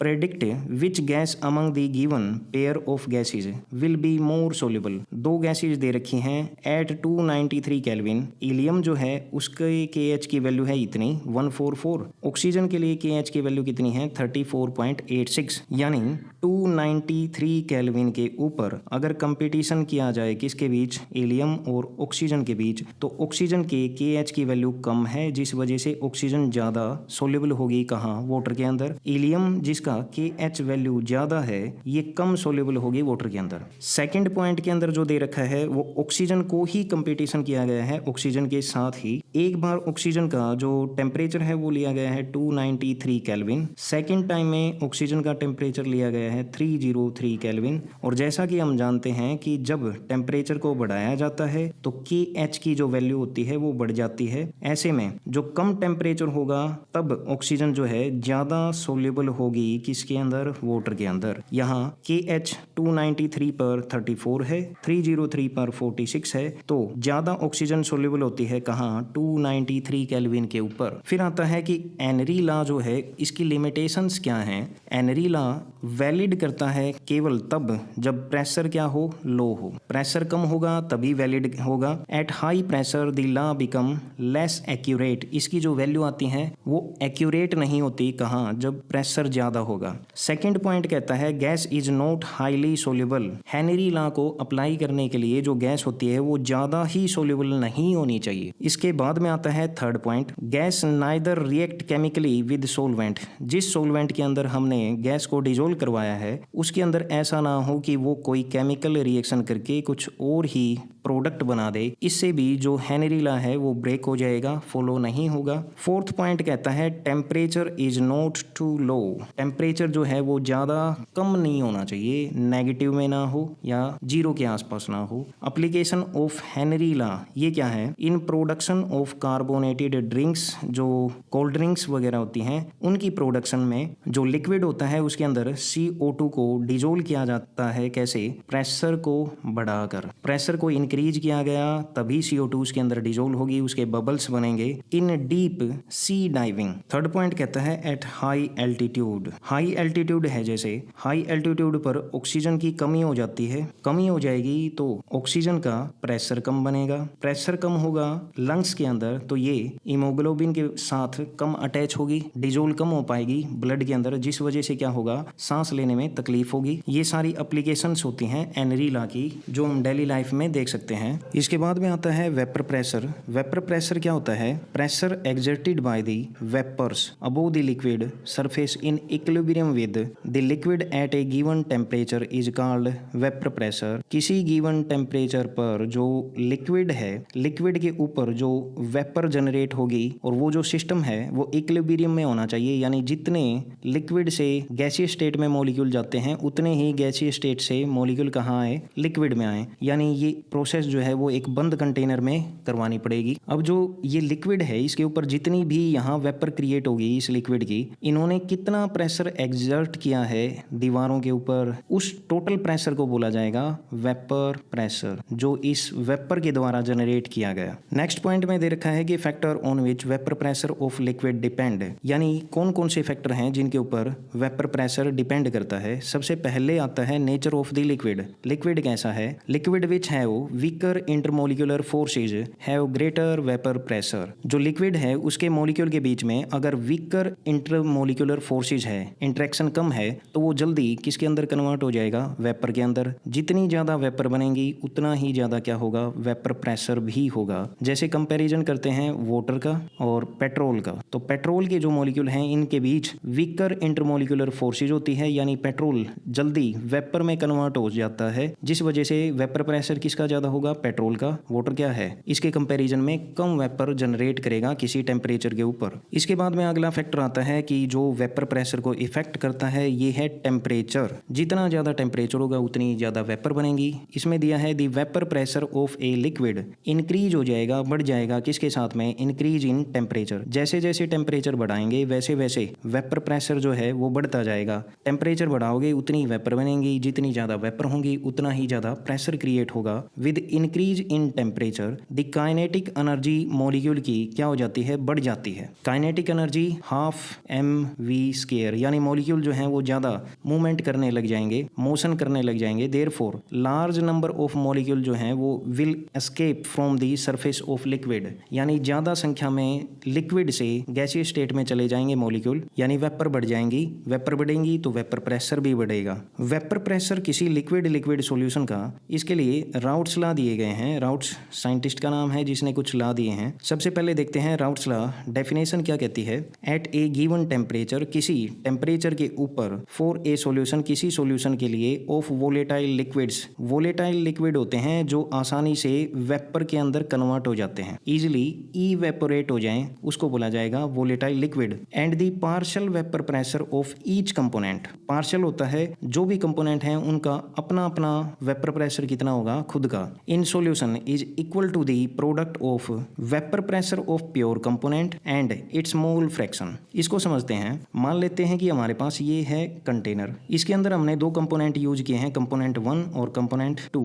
ये हमने सॉल्यूशन बनाया, तो इस सॉल्यूशन के अंदर जो पार्शियल वेपर प्रेशर होगा, जैसे P1 कितना होगा, 1 ने कितना प्रेशर यहाँ जनरेट किया है, तो ये इक्वल होगा किसके, जब इस पूरे कंटेनर के अंदर केवल 1 को फिल किया जाए, 2 का एक भी कंपोनेंट ना हो, यानी प्योर कंपोनेंट का प्रेशर वो लिया जाए और उसके मोल फ्रैक्शन कितने प्रेजेंट हैं यहाँ इस सॉल्यूशन के अंदर, इस बात पे डिपेंड करेगा। अगर हमें ये देखना है कि 1 की वजह से कितना प्रेशर जनरेट हुआ है तो ये इक्वल होगा जब अकेला 1 ही इस कंटेनर के अंदर प्रेजेंट हो, यानी प्योर कंपोनेंट का प्रेशर कितना है, और इस सॉल्यूशन के अंदर x जो मोल फ्रैक्शन है किसके, 1 के, इसके इक्वल होगा, इन दोनों की प्रोडक्ट के इक्वल होगा। इसके बाद में आता है जो प्रेशर है किसकी वजह से, पार्शियल प्रेशर 2 की वजह से, यानी 2 कंपोनेंट ने इस सॉल्यूशन में इसके ऊपर कितना वेपर प्रेशर क्रिएट किया है, तो ये इक्वल होगा जब 2 प्योर कंपोनेंट के रूप में लिया जाए इस कंटेनर में, दूसरा कोई कंपोनेंट प्रेजेंट ना हो, इसको मल्टीप्लाई कर दी जाएगी किसके साथ में, मोल फ्रैक्शन कितने प्रेजेंट हैं इस सॉल्यूशन के अंदर, 2 कितना प्रेजेंट है, 2 कम है या ज्यादा है, कम होगा तो कम मोल फ्रैक्शन होगी, ज्यादा है तो ज्यादा मोल फ्रैक्शन होगी। इसकी मात्रा भी देखी जाएगी कि कितना प्रेजेंट है, तभी तो ज्यादा वेपर या कम वेपर बना पाएगा। यानी जितने भी कंपोनेंट हो उनका पार्शियल वेपर प्रेशर निकालना है तो उनको ऐसे लिखना है कि उसी कंपोनेंट का प्योर वेपर प्रेशर जब वो प्योर कंपोनेंट प्रेजेंट था और उस सॉल्यूशन के अंदर कितने मोल फ्रैक्शन प्रेजेंट हैं, 1 के ही। नीचे दिया है P1 नोट P2 नोट, यानी P1 naught and P2 naught are the vapour pressure of the pure component. फिर उसके बाद में अगला आता है डाल्टन्स लॉ। ये क्या कहता है, इसने बोला कि total pressure P will be sum of partial pressure of the component. जितने भी कंपोनेंट थे जैसे P1 और P2, 1 की वजह से कितना प्रेशर आया, 2 की वजह से कितना प्रेशर आया, 1 और 2 ये दोनों क्या है, कंपोनेंट है, इनको जब सम कर दिया जाएगा तब हमारे पास टोटल प्रेशर आएगा। ये बताया किसने, डाल्टन ने। टोटल प्रेशर यहाँ दिखाया गया है P से, P1 प्लस P2, इन दोनों को सम किया जाए तो ये P इक्वल हो जाएगा। P1 की वैल्यू क्या थी, P1 इक्वल होता है किसके, P1 नोट x1 के, P2 किसके इक्वल होता है, P2 नोट x2 के। ये दोनों वैल्यू अगर इस इक्वेशन में लिख दी जाए तो ये क्या बनेगा, P1 note x1 P2 note x2, ये हो जाएगा। अब हम जानते हैं कि किन्हीं 2 मोल फ्रैक्शन का सम, अगर सॉल्यूशन के अंदर केवल 2 कंपोनेंट हैं तो दोनों का मोल फ्रैक्शन का सम 1 के इक्वल होता है, तो यहाँ से x1 की वैल्यू निकाली जा सकती है, 1 माइनस x2 हो जाएगी, और इस वैल्यू को यहाँ पर पुट कर दिया जाए x1 की जगह, x1 की जगह आ जाएगा 1 minus x2 plus P2 note x2। P1 naught को अंदर मल्टीप्लाई कर दिया तो P1 नोट आया minus P1 naught x2 plus P2 note x2। ये जो पीछे की टर्म है इसको आगे ले लिया और ये जो नेगेटिव टर्म है इसको बाद में। P इक्वल हो जाएगा P1 नोट प्लस x2 को कॉमन ले लिया जाए तो ये हो जाएगा P2 note minus P1 note. इसका मतलब क्या है, टोटल वेपर प्रेशर यानी P over the solution, solution के ऊपर कैन बी रिलेट किया जा सकता है टू दी मोल फ्रैक्शन के ऑफ एनी वन कंपोनेंट, किसी एक कंपोनेंट का मोल फ्रैक्शन है उससे हम रिलेट कर सकते हैं टोटल वेपर प्रेशर होता है उसको। इस पूरी डेरिवेशन में हमने x1 की वैल्यू निकाली थी 1 माइनस x2, अगर हम वहाँ x2 निकाल लेते तो ये हो जाता 1 माइनस x1। तो ये भी क्या है, किसी भी एक कंपोनेंट के मोल फ्रैक्शन को हम रिलेट कर सकते हैं किससे, टोटल वेपर प्रेशर होता है उसके साथ में इक्वेशन के अंदर। डायग्राम क्या कहता है, डायग्राम कहता है स्टार्टिंग में इस पॉइंट पर x1 जो मोल फ्रैक्शन है 1 का वो 1 है, मैक्सिमम है, x2 क्या है 0 है, यानी x2 यहाँ प्रेजेंट ही नहीं है। और जैसे जैसे हम लेफ्ट से राइट जाएंगे वैसे वैसे x1 क्या है 0 है, यानी x1 प्रेजेंट नहीं है इस पॉइंट के ऊपर। x2 क्या है, सारा का सारा x2 प्रेजेंट है, यानी 1 मोल फ्रैक्शन है इसका। इन दोनों सिचुएशन को कंबाइन कर दिया गया है इस डायग्राम के अंदर। जब हम इस A पॉइंट से B पॉइंट की तरफ जाएंगे तो जो मोल फ्रैक्शन x1 है वो कम होता जाएगा, तो इसका प्रेशर भी क्या है, कम होता जाएगा। ये P1 नोट दे रखा है, ये P1 नोट है। ये P1 नोट क्या बताता है, जहां पर ज्यादा x1 होगा यानी 1 कंपोनेंट का प्रेशर होगा, प्योर कंपोनेंट केवल 1 ही प्रेजेंट है, वहां पर क्या हुआ P1 नोट। जैसे जैसे हम राइट साइड में गए वैसे वैसे 1 जो कंपोनेंट है उसकी संख्या कम होती जाएगी, इसलिए ये प्रेशर भी क्या है, डिक्रीज होता जाएगा। लेफ्ट से राइट जाते हुए x2 जो 0 था, मोल फ्रैक्शन 2 का जो 0 था वो बढ़ता जाएगा, 1 हो जाएगा, यानी बढ़ते हुए जाएंगे। ऐसे में जो पार्शियल प्रेशर है किसकी वजह से, सेकंड कंपोनेंट की वजह से वो बढ़ता चला जाएगा। बी पॉइंट पर आकर x1 जीरो हो जाता है, सारा का सारा x2 प्रेजेंट है, यानी मोल फ्रैक्शन दूसरे कंपोनेंट का प्रेजेंट है। इस सिचुएशन में जो प्रेशर बनेगा वो होगा P2 नोट, यानी केवल किसकी वजह से है, 2 की वजह से है। Total vapour pressure of solution के लिए ये रेड लाइन दिखाई गई है जो P1 नोट से लेके P2 नोट है। किसी भी पॉइंट ऑफ टाइम पर कितना मोल फ्रैक्शन है किसी कंपोनेंट का, उससे रिलेट करके हम टोटल वेपर प्रेशर निकाल सकते हैं इस इक्वेशन का यूज करके जो अभी हमने निकाली थी। फिर उसके बाद में नेक्स्ट टॉपिक है vapour pressure of solution of solid in a liquid. किसी लिक्विड के अंदर अगर सॉलिड डाल दिया जाए तो क्या उसका वेपर प्रेशर बनेगा। राउट्स लॉ ने बताया नॉन वोलेटाइल सॉल्यूट के लिए क्या इक्वेशन है, क्या रूल होगा। When A small amount of non volatile, यानी जिसकी वेपर नहीं बन सकती, जो वेपर नहीं बना सकता, ऐसा सॉल्यूट हमने ऐड कर दिया किसके अंदर, सॉल्वेंट के अंदर। To form the solution, solution बनाने के लिए the vapour pressure of the solution is found to be less than that of the pure solvent. मान लेते हैं कि ये हमारे पास एक प्योर सॉल्वेंट है। इस सॉल्वेंट ने स्टार्टिंग में जब हमने सॉल्यूट नहीं डाला था तब कितनी वेपर बनाई थी, इसका वेपर प्रेशर कितना था। फिर हमने क्या किया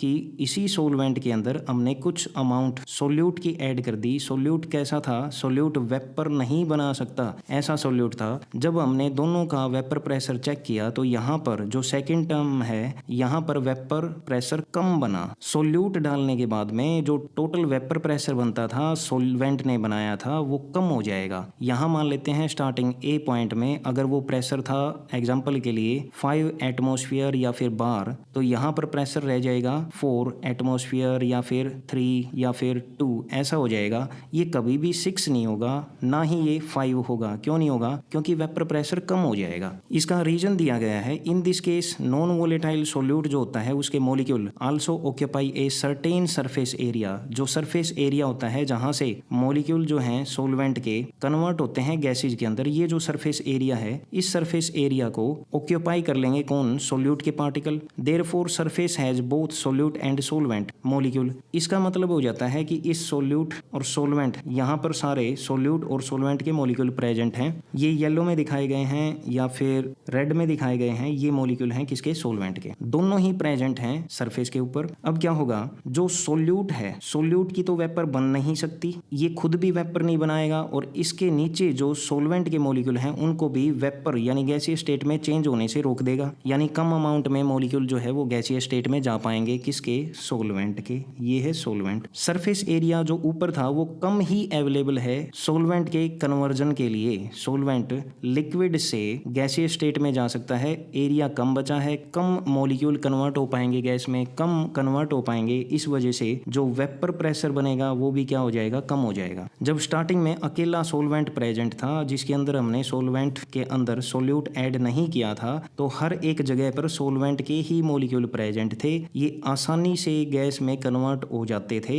लेकिन जैसे ही हमने क्या किया उस सॉल्वेंट के अंदर हमने क्या ऐड कर दिया, सॉल्यूट के मॉलिक्यूल ऐड कर दिए, तो अपर सरफेस के ऊपर जितने भी पार्टिकल प्रेजेंट हों सॉल्यूट के वो क्या है, सॉल्वेंट को गैसीय स्टेट में जाने से रोकेंगे, स्पेस नहीं देंगे, जगह नहीं देंगे। तो सॉल्वेंट के जो पार्टिकल हैं जो गैस बना सकते थे, वेपर बना सकते थे, उनकी संख्या कम हो जाएगी। कहाँ, वेपर स्टेट में। सॉल्यूट खुद तो वेपर बनाएगा नहीं और ना ही सॉल्वेंट को बनाने देगा, जिस वजह से वेपर प्रेशर जो है वो कम हो जाएगा। ये दे रखा है। स्टेटमेंट कहती है lesser number of solvent molecule, solvent के मॉलिक्यूल जो वेपर बना सकते थे विल एस्केप इनटू वेपर, कम बना पाएंगे। Therefore vapour pressure of the solution will be reduced. जैसे ही हमने सॉल्वेंट के अंदर ऐसा सॉल्यूट ऐड कर दिया जो वेपर नहीं बना सकता तो सॉल्यूशन का जो टोटल वेपर प्रेशर होगा वो भी कम हो जाएगा। क्यों, क्योंकि सॉल्वेंट को कम जगह मिली है, लेसर नंबर ऑफ मॉलिक्यूल हैं सॉल्वेंट के, वो जा पाएंगे वेपर में। The vapour pressure of solution will B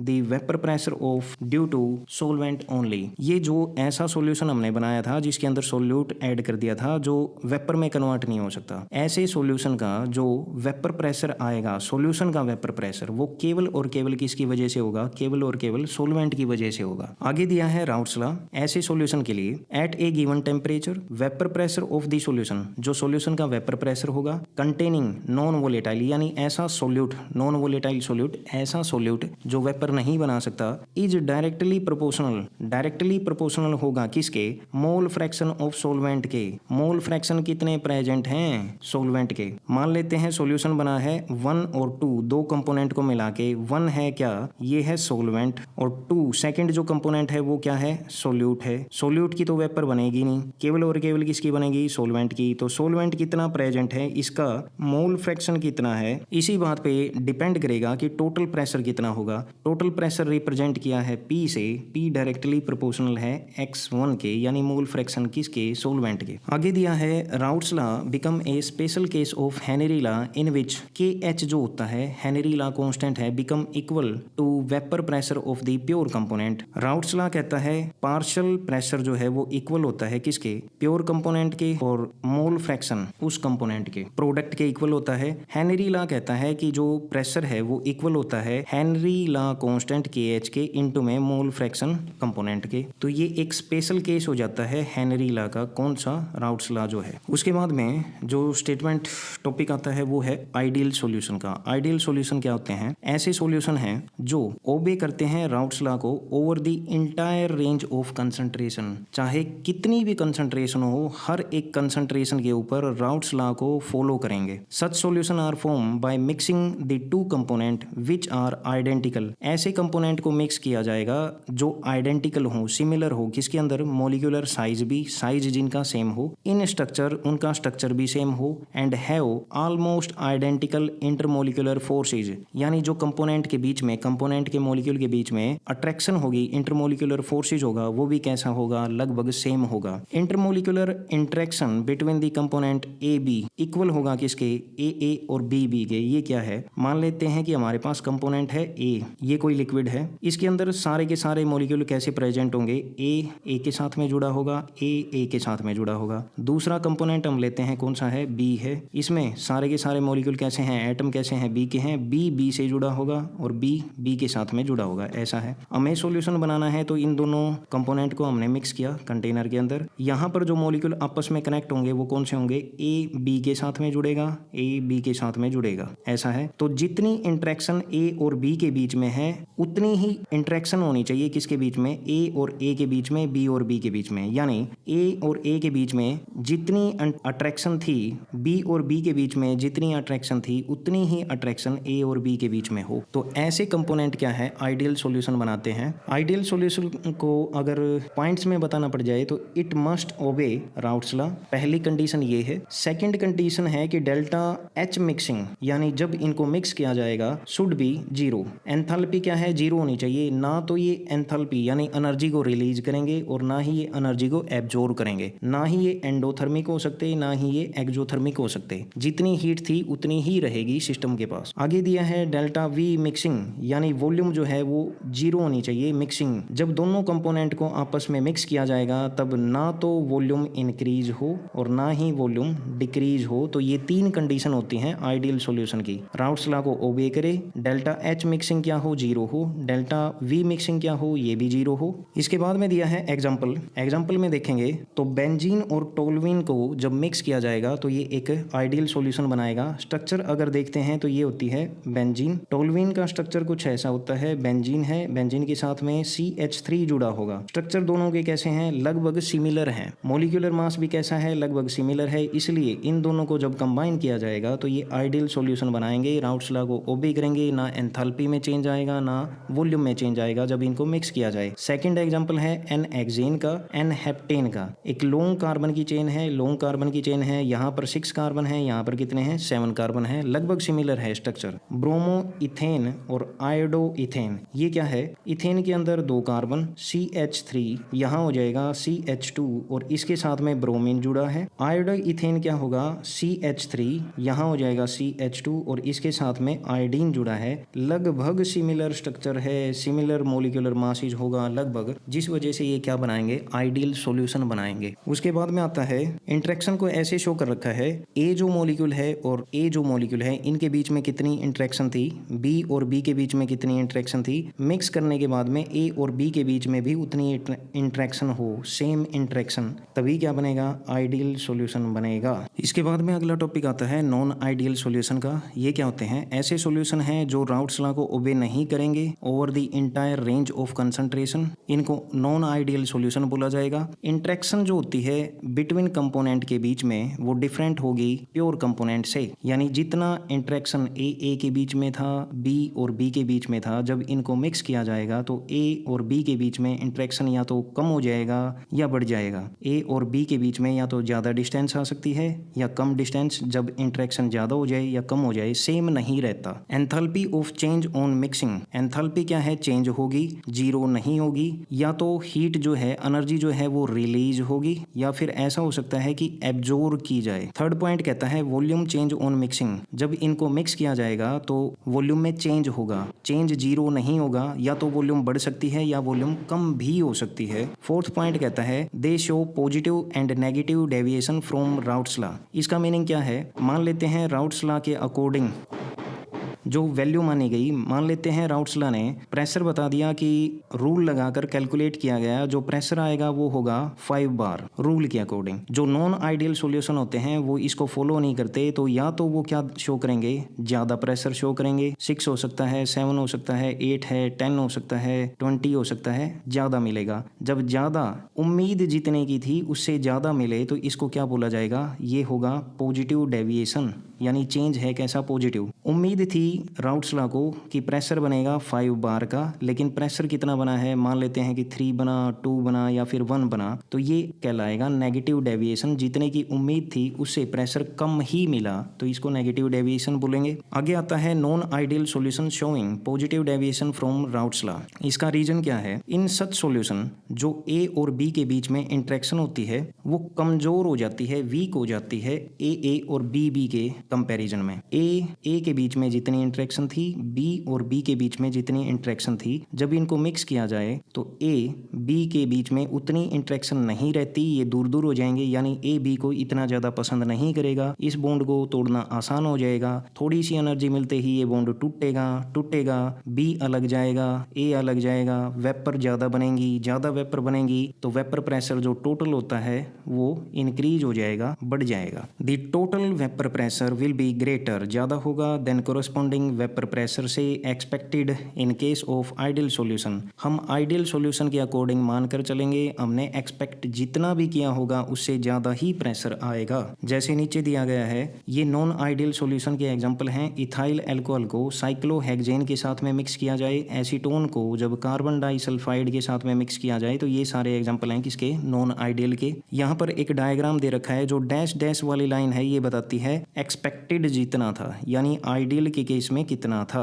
ये लाइन बताती है प्रेशर कितना होगा। जैसे यहाँ पर ए कंपोनेंट के द्वारा कितना प्रेशर क्रिएट किया गया, ये डैश लाइन बताती है। ये जो सेकंड लाइन है ये बताती है कि बी कंपोनेंट के द्वारा कितना प्रेशर क्रिएट किया जाएगा। राउट्स लॉ ने ये एक्सपेक्ट किया था, लेकिन जो रिजल्ट आया है वो कैसा आया है, एक्सपेक्टेशन जितनी थी उससे ज़्यादा ही आया। ये जो ऊपर की एरो बताती है ये बताती है रियल वैल्यू ज़्यादा है जितनी उम्मीद की गई थी उससे। तो ये जो डायग्राम है वो कैसा है, पॉजिटिव डेविएशन का। यहाँ नीचे दिया गया है जो डैश लाइन है वो रिप्रेजेंट करती है आइडियल बिहेवियर को, और जो कंप्लीट लाइन है ये सॉलिड लाइन है ये रिप्रेजेंट करती है एक्चुअल बिहेवियर को। आगे दिया है डेल्टा मिक्सिंग जो होती है एंथैल्पी पॉजिटिव होगी because energy is required to break A B interaction को to dissolution process in endothermic. इसका मीनिंग क्या है, जब ए और ए के बीच में इंटरेक्शन ज्यादा थी, बी और बी के बीच में इंटरेक्शन ज्यादा थी, इन दोनों को मिक्स किया गया, ए बी को पसंद ही नहीं करता तो ये बॉन्ड क्यों बनाएगा, बॉन्ड नहीं बनाएगा तो ये टूटना नहीं चाहेगा। ए और ए को तोड़कर ए और बी बनाने के लिए हमें एनर्जी देनी पड़ेगी, ये बॉन्ड तोड़ना पड़ेगा, ये बॉन्ड टूटेगा तभी ए और बी बनेगा, यानी हमें मिक्स करने के लिए यहाँ पर एनर्जी सप्लाई करनी पड़ेगी। और ये रिएक्शन कैसी हो जाएगी, एंडोथर्मिक, ऐसी प्रोसेस जो एनर्जी कंज्यूम करती है कंप्लीट होने के लिए। फिर उसके बाद में अगले स्टेप में दिया है डेल्टा मिक्सिंग वी, ये क्या होगा, will be positive because of decrease in magnitude of intermolecular forces. इसका भी सेम ही रीजन है, ए और ए के बीच में जितना इंटरेक्शन, बी और बी के बीच में जितना, जब इनको मिक्स किया गया ए और बी के बीच में इंटरेक्शन कम हुआ, जिस वजह से इनके बीच में डिस्टेंस बढ़ जाएगी, बॉन्ड लेंथ बढ़ चुकी है। यानी पहले ए और ए जितना स्पेस लेते थे, बी और बी जितना स्पेस लेते थे, उससे ज़्यादा स्पेस लेंगे ए और बी, ज़्यादा स्पेस लेंगे यानी वॉल्यूम बढ़ जाएगी, वॉल्यूम इंक्रीज होगी किस केस में, जब इंटरेक्शन कम हो। फिर दिया है non ideal solution showing negative deviation. इसका मतलब क्या है, राउट्स लॉ ने जितनी उम्मीद की होगी कि कितना प्रेशर आएगा उससे कम ही प्रेशर बनेगा। In such solution A B interaction जो है, ए बी इंटरेक्शन है are stronger than A B, A और बी बी। ए और ए के बीच में जितनी इंटरेक्शन थी, बी और बी के बीच में जितनी इंटरेक्शन थी, जब इनको मिक्स किया गया तो ए ने बी को ज़्यादा पसंद किया, इंटरेक्शन ज़्यादा हुई, अब स्ट्रॉन्ग बॉन्ड बन चुका है। ये बॉन्ड ऐसा है जो टूटना नहीं चाहेगा तो इसकी वेपर नहीं बनेगी तो वेपर प्रेशर कम हो जाएगा, नेगेटिव डेविएशन शो करेगा। एक्सप्लेनेशन में दिया है interaction present in the two liquid forming the solution due to stronger A B interaction, be of escaping tendency of A and B type of molecule from the solution become less than pure liquid. A और B जितना pressure बनाते थे, जितना vapour phase में जाते थे, उतना ए और बी नहीं जा पाते। क्यों? क्योंकि ए स्ट्रांगली जुड़ा हुआ है बी से, जिस वजह से वेपर प्रेशर कम हो जाएगा। जितना राउट्स लॉ ने मानना होगा उसके कंपैरिजन में कम ही मिलेगा। इसके एग्जांपल क्या होंगे? तो एग्जांपल यहाँ दे रखा है, जब हम एसीटोन को और क्लोरोफॉर्म को मिक्स करेंगे तो ये एक ऐसा सॉल्यूशन बनेगा जो नॉन आइडियल होगा और कैसी डेविएशन शो करेगा, ये नेगेटिव डेविएशन शो करेगा। क्लोरोफॉर्म और डाई इथाइल ईथर को मिक्स किया जाएगा तब सॉल्यूशन बनेगा। कैसा सॉल्यूशन बनेगा? नॉन आइडियल सॉल्यूशन बनेगा और ये भी क्या शो करेगा? ये नेगेटिव डेविएशन शो करेगा। जैसे यहाँ पर दिया गया है, बी की वजह से प्रेशर कितना क्रिएट हुआ, ये राउट्स लॉ ने माना था एक्सपेक्टेड है, लेकिन रियल में वैल्यू कितनी आई है? कम आई है। ये लाइन सॉलिड लाइन आपको बताती है। ए की वजह से कितना एक्सपेक्ट किया था राउट्स लॉ ने? ये एक्सपेक्ट किया था, जो डैश लाइन है। सॉलिड लाइन आपको बताती है कि प्रेशर आया कितना, कम आया जितना उम्मीद की गई थी। तो ये ग्राफ कैसा है? ये है नेगेटिव डेविएशन का, यानी नकारात्मक बदलाव है जितनी उम्मीद की गई थी उसके कंपैरिजन में। आगे आता है फर्स्ट पॉइंट, कहता है डेल्टा एच मिक्सिंग जो है will be negative because energy is release due to increase in attractive force, so dissolution process is exothermic. इसका मतलब क्या है? जब ए और बी के बीच में अट्रैक्शन बढ़ जाएगी तो जब भी अट्रैक्शन होती है, बॉन्ड बनता है, तब एनर्जी रिलीज होती है। ए और ए के बीच में, बी और बी के बीच में जितनी अट्रैक्शन थी उससे ज़्यादा अट्रैक्शन है कहाँ? ए और बी के बीच में। ये पास पास आएंगे, बॉन्ड स्ट्रॉन्ग बनेगा। स्ट्रॉन्ग बॉन्ड बनता है या पास पास आते हैं, अट्रैक्शन ज़्यादा होती है तो एनर्जी जो है वो रिलीज होती है। एनर्जी रिलीज होगी, यानी जब इन दोनों को मिक्स किया जाएगा एनर्जी रिलीज होगी तो ये कैसी रिएक्शन हो जाएगी? एक्सोथर्मिक रिएक्शन हो जाएगी, एक्सोथर्मिक प्रोसेस बन जाएगी। आगे दिया है डेल्टा वी मिक्सिंग क्या होगा? जितना स्पेस ए और ए लेते थे, बी और बी लेते थे, जब इन दोनों को मिक्स किया गया और इनके बीच में अट्रैक्शन ज़्यादा है तो ए और बी पास पास आ जाएंगे तो ये कम स्पेस लेंगे, जिसका मतलब ये बनता है वॉल्यूम जो है जब इन दोनों को मिक्स किया जाएगा तो कम हो जाएगी, डिक्रीज हो जाएगी, will be negative because of increase in force of attraction in solution the molecule will be held more tightly, ज़्यादा टाइटली एक दूसरे के पास हेल्ड करेंगे, वॉल्यूम डिक्रीज हो जाएगी। फिर आगे दिया है एजियोट्रोप्स क्या होते हैं? ये ऐसे मिक्सचर हैं लिक्विड्स के which on boiling produce vapour with a same composition on the liquid and boil at constant temperature. इसको ऐसे समझते हैं, जब कोई प्योर कंपोनेंट होता है, प्योर कंपोनेंट है, उसका बॉइलिंग पॉइंट कांस्टेंट मिलेगा। जैसे मान लेते हैं 105 डिग्री सेल्सियस पर ये बॉयल हो जाता है, जो भी कंपोनेंट है प्योर में है। अगर हम इसके अंदर कुछ मिक्स कर दें तो ये जो बॉइलिंग पॉइंट है वो एक रेंज में कन्वर्ट हो जाएगा। ये 101 से लेके 110 तक मान लेते हैं कि इस रेंज में ये बॉयल होगा, ऐसे कन्वर्ट हो जाता है जो एक मिक्सचर होता है, यानी किसी कांस्टेंट टेम्परेचर के ऊपर वो बॉयल नहीं होता। फर्स्ट कंडीशन ये होती है। लेकिन एजियोट्रोप्स क्या है? एजियोट्रोप्स ऐसे मिक्सचर हैं जो एक कांस्टेंट टेम्परेचर के ऊपर बॉयल हो जाते हैं। फर्स्ट ये हुआ बॉयल एट कांस्टेंट टेम्परेचर। फिर दूसरा ये दे रखा है जो कंपोजिशन होती है, कंपोजिशन किस रेशियो में कंपोनेंट प्रेजेंट है? वेपर फेज में। ये वेपर फेज की जो कंपोजिशन है वो सेम होगी किसके? लिक्विड फेज में। इसको ऐसे समझो कि ये कंटेनर है, कंटेनर के अंदर यहाँ पर लिक्विड प्रेजेंट है,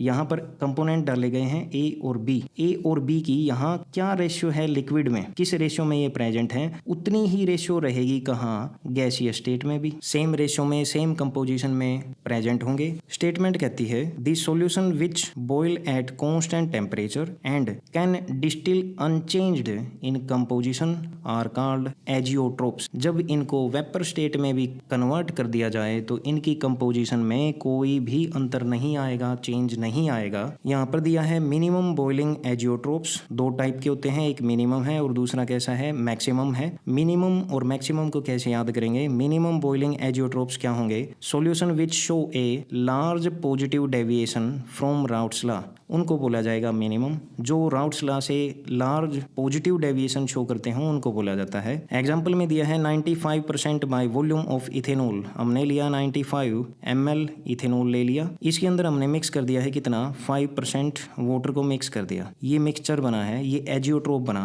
जब इसको बॉईल किया जाएगा तो ये एक कांस्टेंट टेम्परेचर के ऊपर बॉईल हो जाएगा। दूसरी कंडीशन ये है कि यहाँ पर जो लिक्विड के अंदर जो 95:5 ये रेशो प्रेजेंट था, वेपर के अंदर भी सेम रेशो प्रेजेंट होगा, ये अलग नहीं होगा। 95:5 can not be further distilled to separate water from ethanol, ethanol से वाटर को अलग नहीं किया जा सकता जब वेपर बनेगी तब। सेकंड में दिया है मैक्सिमम बॉइलिंग एजियोट्रोप क्या होगा? The solution which show a large negative deviation, जो दिखाते हैं राउट्स लॉ से, ऐसे सॉल्यूशन मैक्सिमम बॉइलिंग एजियोट्रोप्स होते हैं। जैसे 68% नाइट्रिक एसिड है, 32% वाटर है, इनको मिक्स किया गया तो ये कैसा बनेगा? मैक्सिमम बॉइलिंग एजियोट्रोप बनेगा, जो उम्मीद से कम ही वेपर प्रेशर शो करेगा, लार्ज नेगेटिव डेविएशन। उसके बाद में आता है कोलिगेटिव प्रॉपर्टी। किसी भी सॉल्यूशन की वो प्रॉपर्टीज होती हैं जो डिपेंड करती हैं on the number of solute particle, solute के पार्टिकल बढ़ जाएं या कम हो जाएं, पार्टिकल पे डिपेंड करती है। नंबर ऑफ मोल्स पर भी बोल सकते हो। सोल्यूट के पार्टिकल बढ़ जाएंगे, कम हो जाएंगे तो ये प्रॉपर्टी चेंज हो जाएंगी, इन प्रॉपर्टी को बोला जाता है कोलिगेटिव प्रॉपर्टी। लेकिन ये डिपेंड नहीं करती किसके ऊपर, but not on nature of solute, solute है कैसा, पोलर है, नॉन पोलर है, इसके ऊपर डिपेंड नहीं करेगी, उसका नेचर कुछ भी हो। Are called colligative property. कितनी होती हैं? तो 4 होती हैं। Relative lowering in vapour pressure, second आता है elevation in boiling point, boiling point का बढ़ जाना, depression in freezing point, freezing point का कम हो जाना, ऑस्मोटिक प्रेशर। ये 4 कोलिगेटिव प्रॉपर्टी हैं। सबसे पहले एक्सप्लेन करते हैं relative lowering in vapour pressure को। जब भी किसी सॉल्वेंट के अंदर एक नॉन वोलेटाइल सोल्यूट, ऐसा सोल्यूट जो वेपर नहीं बनाएगा, उसको ऐड किया जाएगा तो वेपर प्रेशर जो होता है सॉल्यूशन का वो डिक्रीज हो जाएगा, कम हो जाएगा, कम वेपर बनेगी। यहाँ पर x1 शो करता है मोल फ्रैक्शन ऑफ सोलवेंट के, कितने मोल फ्रैक्शन प्रेजेंट है सोलवेंट के। x2 बताता है मोल फ्रैक्शन ऑफ सोल्यूट, जो बाद में डाला गया है उसको x2 मोल फ्रैक्शन बता दिए x2 से। P1 नोट जो है वो वेपर प्रेशर है किसका? प्योर सोलवेंट का। नोट है रिप्रेजेंट करता है प्योर को। P जो है वो है टोटल वेपर प्रेशर, जो भी सॉल्यूशन बनेगा। हमने क्या किया है? सोलवेंट है, सोलवेंट के अंदर एक नॉन वोलेटाइल सोल्यूट जो है उसको ऐड कर दिया, तो इस सॉल्यूशन का जो टोटल वेपर प्रेशर बनेगा उसको P से डिनोट किया है। सोलवेंट का खुद का कितना था? P1 note. सोल्यूट का कितना होगा? होगा ही नहीं, क्यों? क्योंकि ये वेपर बनाएगा नहीं। P1 vapour pressure of the solvent, P1 किसका है? सोलवेंट का है। जब वो प्योर स्टेट में प्रेजेंट होता है तो P1 नोट, जब सोलवेंट का निकाला जाएगा इस स्टेट में तो वो कितना होगा? P1। ये लिया गया है। सॉल्यूशन के अंदर तो कितना होगा? P1 होगा। जब सोलवेंट को अकेला उस कंटेनर में छोड़ दिया जाए तो प्योर कंपोनेंट का कितना होगा? P1 नोट, केवल सोलवेंट की वजह से P1 नोट। नीचे दिया गया है जो टोटल प्रेशर है वो किसकी वजह से बना है? केवल और केवल सोलवेंट की वजह से, तो ये 1 नंबर रिप्रेजेंट करता है सोलवेंट को। P इक्वल है P1 के। P1 ने कितना प्रेशर बनाया? 1 ने कितना प्रेशर बनाया उसके इक्वल है। P1 की जगह राउट्स लॉ के अकॉर्डिंग मैं ये पुट कर सकता हूँ P1 नोट मोल फ्रैक्शन 1 का, ये मैंने पुट कर दिया। फिर आता है vapour pressure of solution is always less then P1 note. ये हमेशा होगा जब भी हम ऐसा सोल्यूट ऐड कर देते हैं जो वेपर नहीं बनाता, तो इसकी वजह से क्या होगा? जो वेपर प्रेशर बनेगा सॉल्यूशन का वो हमेशा कम बनेगा। किसके कंपैरिजन में? जो प्योर सॉल्वेंट था इसके कंपैरिजन में हमेशा लेस वेपर प्रेशर बनेगा। इसी को बोला जाएगा लोवरिंग इन वेपर प्रेशर। कितना कम बनेगा इसको रिप्रेजेंट कर दिया डेल P1 से, कितना कम हुआ इक्वल में। जो प्योर कंपोनेंट कंपोनेंट था उसका pressure minus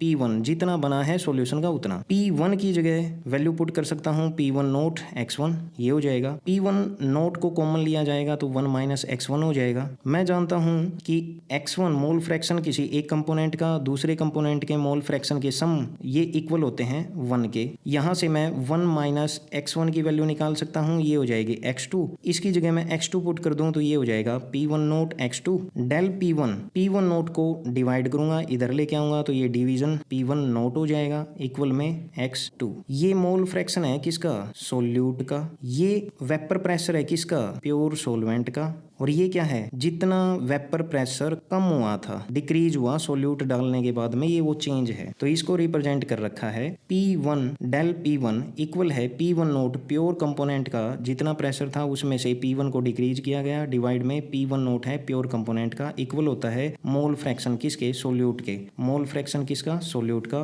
P1 naught solvent pure state में, P सोल्यूशन का, P सोलवेंट का प्रेशर। स्टेटमेंट कहती है at a given temperature relative lowering. Relative क्यों बोला गया है? प्रेशर कम तो हुआ लेकिन किसके रिलेशन में? जो प्योर कंपोनेंट था उसके रिलेशन में, यहाँ प्योर कंपोनेंट है। In vapour pressure of an ideal solution containing non volatile solute, containing non volatile solute, ये इक्वल होगा मोल फ्रैक्शन ऑफ सोल्यूट के। ये थी first property. Relative lowering in vapour pressure depend only on molar concentration of solute के and is independent of its nature. जो solute डाला गया है उसका नेचर कैसा है इस बात पे डिपेंड नहीं करता, ये केवल उसके मोल फ्रैक्शन पे डिपेंड करता है, यानी मोलर कंसंट्रेशन पे डिपेंड करता है। यानी ये क्या हो जाती है? ये कोलिगेटिव प्रॉपर्टी हो जाएगी। आगे दिया है, ये इंपॉर्टेंट है, determine molar mass of solute. जो भी सोल्यूट डाला गया था उसका मोलर मास कैसा होगा, कितना होगा, वो कैलकुलेट करना है from relative lowering in vapour pressure. तो ये फॉर्मूला था P1 note minus P equal में x2 मोल फ्रैक्शन है सोल्यूट का। मोल फ्रैक्शन क्या होता है? मोल फ्रैक्शन जो सेकंड हमने किसके लिए लिया था? सोल्यूट के लिए। इसका मोल फ्रैक्शन निकालना है तो क्या करेंगे? मोल फ्रैक्शन हो जाएगा नंबर ऑफ मोल कितने प्रेजेंट हैं सोल्यूट के, नंबर ऑफ मोल सोलवेंट के, नंबर ऑफ मोल सोल्यूट के। तो ये फॉर्मूला बनेगा। नंबर ऑफ मोल कैसे निकालते हैं? जो गिवन मास होता है किसका? सोल्यूट का, उसको डिवाइड करेंगे उसके मॉलिक्यूलर मास से। N1 क्या होगा? सोलवेंट का जितना गिवन मास होगा उसको उसके मॉलिक्यूलर मास से डिवाइड करेंगे। M1 बताता है मॉलिक्यूलर मास, और ये जो मास दे रखा होगा W से रिप्रेजेंट किया है। N2 क्या हो जाएगा? N2 हो जाएगा जितना मास दे रखा है सोल्यूट का मॉलिक्यूलर मास कितना है ये बताएगा, M2 हो जाएगा। इससे आगे ये भी दे रखा है फॉर डाइल्यूट सॉल्यूशन, जो सॉल्यूशन डाइल्यूट होगा N2 इज वेरी स्मॉल, जो N2 है सोल्यूट के मोल हैं वो कम हो जाएंगे, सो N2 can be neglected. N2 जो है उसको नेग्लेक्ट किया जा सकता है। N2 डिवाइड बाय N1 ये हो जाए P1 note minus P1 note equal में ये फॉर्मूला। जब मैं यहाँ पर N2 की वैल्यू पुट कर दूं, N1 की वैल्यू पुट कर दूं, तो मेरे पास ये बनेगा W2 divide by M2 divide by W1 divide by M1। इसको सोल्व करूंगा तो मुझे निकालना था मॉलिक्यूलर मास किसका? सोल्यूट का, यानी M2 को इस साइड में रखूंगा, उसके अपोजिट में ये फॉर्मूला बनेगा। W2 ऊपर है, W1 नीचे है। W2 क्या था? गिवन मास है सोल्यूट का, ये क्या था? सोलवेंट का गिवन मास। मॉलिक्यूलर मास किसका? सोलवेंट का। 1 बताता है सोलवेंट को, याद रखना 1 जो है वो है सोलवेंट के लिए, 2 जो है वो किसके लिए है? सोल्यूट के लिए। फिर दिया है P1 note minus P1 divide by P1 note. इसकी जगह ये भी दे सकता है डायरेक्ट लिख के कि इतना प्रेशर कम हुआ, डिक्रीज है कितना प्रेशर में, वो लिख सकता है। इसके बाद में आता है elevation in boiling point. Boiling point होता क्या है? बॉइलिंग पॉइंट होता है ऐसा टेम्परेचर जहां पर वेपर प्रेशर इक्वल हो जाता है एटमॉस्फेरिक प्रेशर के। एलिवेशन का मीनिंग है बढ़ जाना, बॉइलिंग पॉइंट बढ़ जाएगा। सबसे पहला पॉइंट कहता है when a non volatile solute को जब ऐड किया जाएगा एक volatile solvent,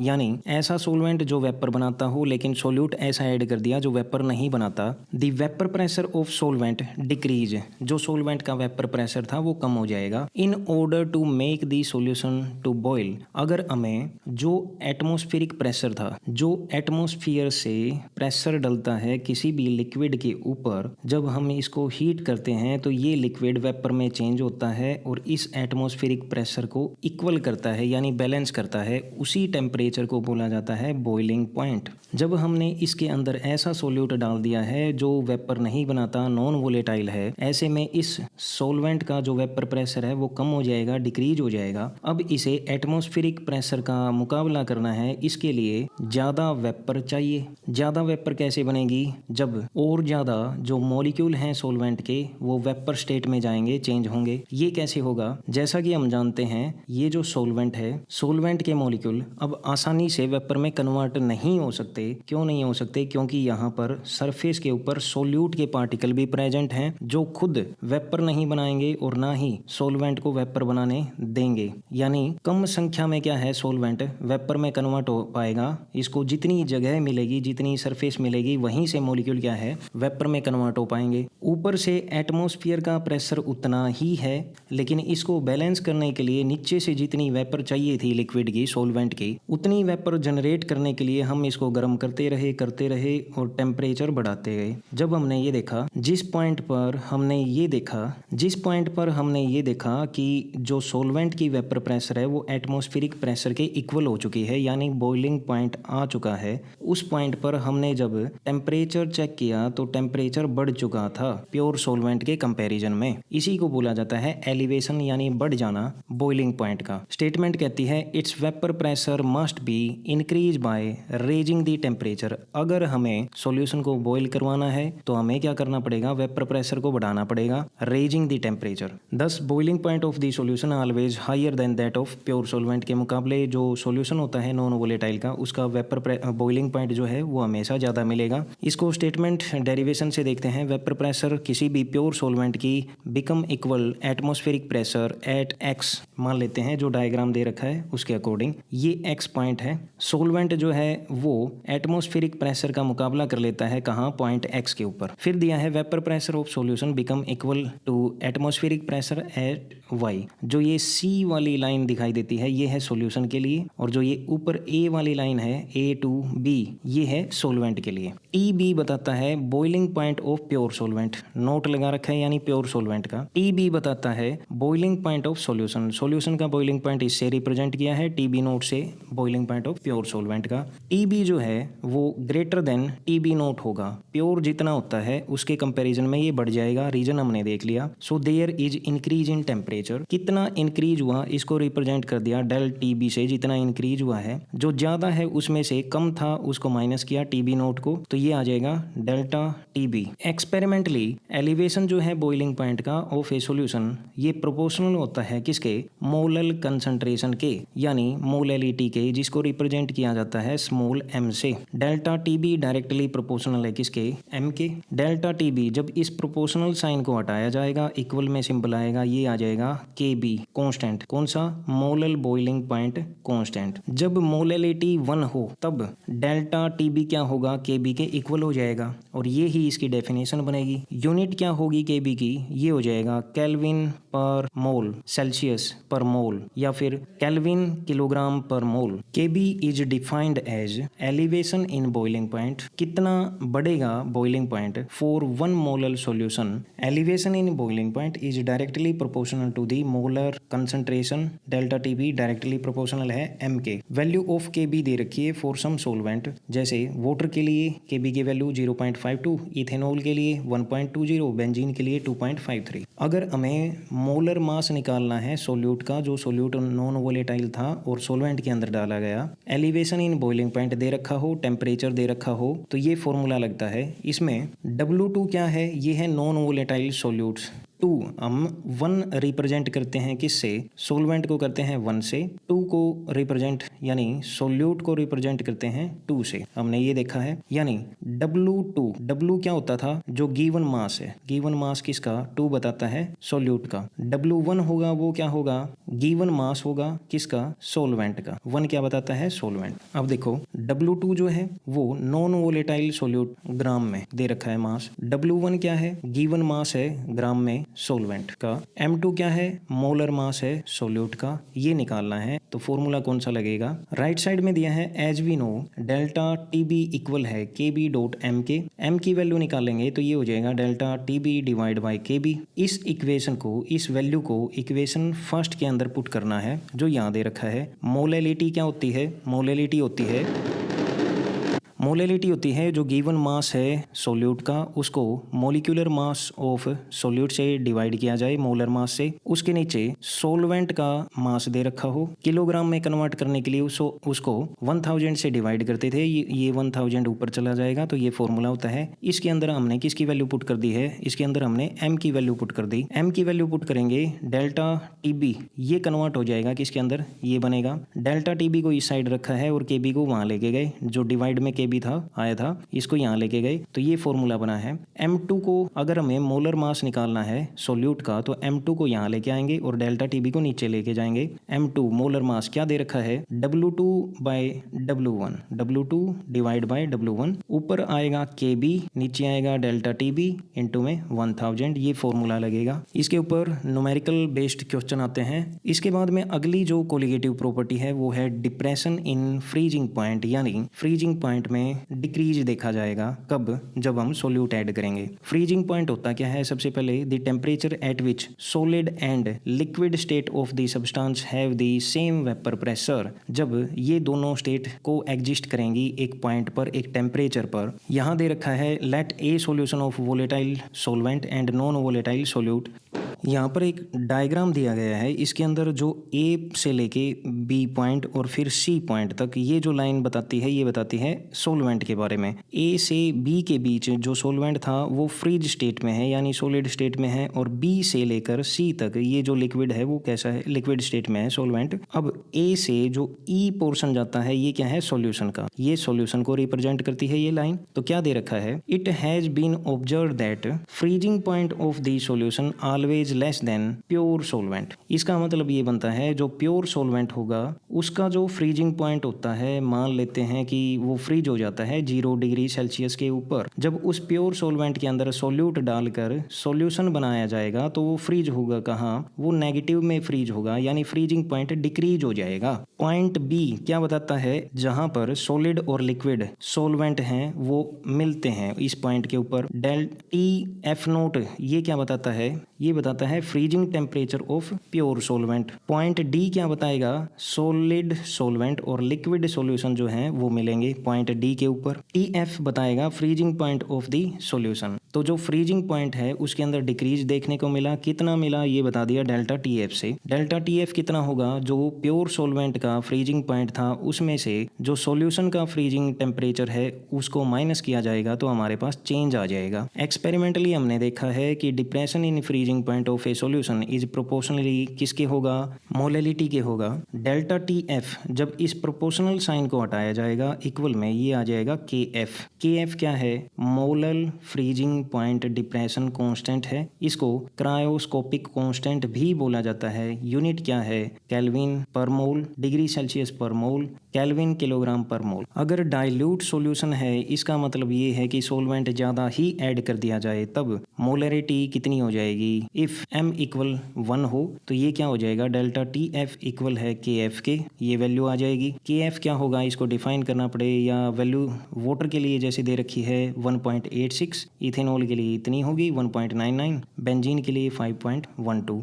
determination of molar mass of solute from depression in freezing point, जब आपके पास डेल्टा TF की वैल्यू दे रखी हो, जब आपके पास KF की वैल्यू दे रखी हो, जब आपके पास W1 W2 M2 दे रखा हो, तब आपको M2 निकालना हो तो फॉर्मूला लगेगा ये फॉर्मूला लगेगा, M2 निकालना है। M2 क्या हो जाएगा, जैसे पिछले फॉर्मूला के अंदर हमने लिखा था W2 divide by W1 into में 1000 आता था। जो टेम्परेचर में चेंज है उसको नीचे लिखते हैं जो भी वैल्यू दे रखी हो, और ऊपर आएगा KF। बॉइलिंग में ये KB हो गया था और यहाँ क्या है KF है, बस इतना अंतर है। इस बेस पर भी क्वेश्चन जो देखने को मिलते हैं वो क्या होंगे, न्यूमेरिकल बेस होंगे, न्यूमेरिकल आएगा। आगे आता है ओस्मोसिस। ये क्या है, ओस्मोसिस ऐसा फिनोमिना है जिसके अंदर सोलवेंट फ्लो करेगा, कहाँ से, through a semi permeable membrane होती है, उसके अंदर से फ्लो करता है from pure solvent to solution is called, इसको बोला जाता है ओस्मोसिस। जैसे आपने सुना होगा रेजिन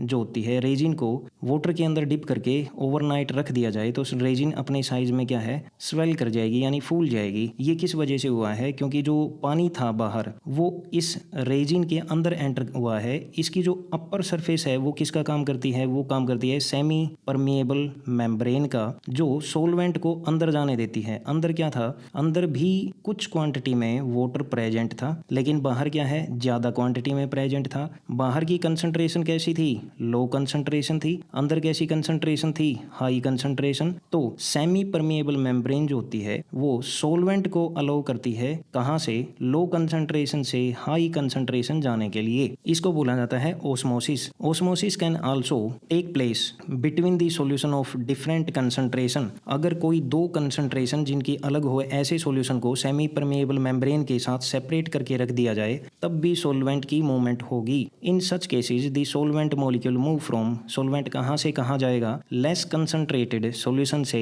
मोर कंसंट्रेटेड सॉल्यूशन की तरफ जाएगा। किससे होते हुए, सेमी परमिएबल मेम्ब्रेन से होते हुए जाएगा। फिर आता है ओस्मोटिक प्रेशर। ये क्या है, हमने देखा ओस्मोसिस को, और इसको रोकने के लिए जो प्रेशर लगाया जाएगा उसको बोला जाएगा osmotic pressure. The minimum excess pressure which must be applied to a solution, solution की तरफ हमें अप्लाई करना है। प्रिवेंट, रोकने के लिए, पैसेज ऑफ सोलवेंट, सोलवेंट जो पास होता है सेमी परमिएबल मेम्ब्रेन से, उसको रोकने के लिए जितना एक्सेस प्रेशर लगाया जाएगा उसको बोला जाएगा ओस्मोटिक प्रेशर। जैसे यहाँ डायग्राम में दे रखा है, यहाँ पर है सोलवेंट और यहाँ है सॉल्यूशन। इन दोनों के को सेपरेट किया गया है, यहाँ सेमी परमिएबल मेम्ब्रेन लगाई गई है। दोनों ही साइड यहाँ दिखाया गया है कि एटमॉस्फेरिक प्रेशर है, यहाँ से भी एटमॉस्फेरिक प्रेशर है, दबाव है। सोलवेंट कहाँ से मूवमेंट करता है, सोलवेंट लो कंसंट्रेशन हो या प्योर सोलवेंट हो, यहाँ से इस कंटेनर से सोलवेंट जाएगा कहाँ, सॉल्यूशन की तरफ। इसको रोकना है तो हमें कहाँ प्रेशर लगाना पड़ेगा, हमें लगाना पड़ेगा सॉल्यूशन की साइड।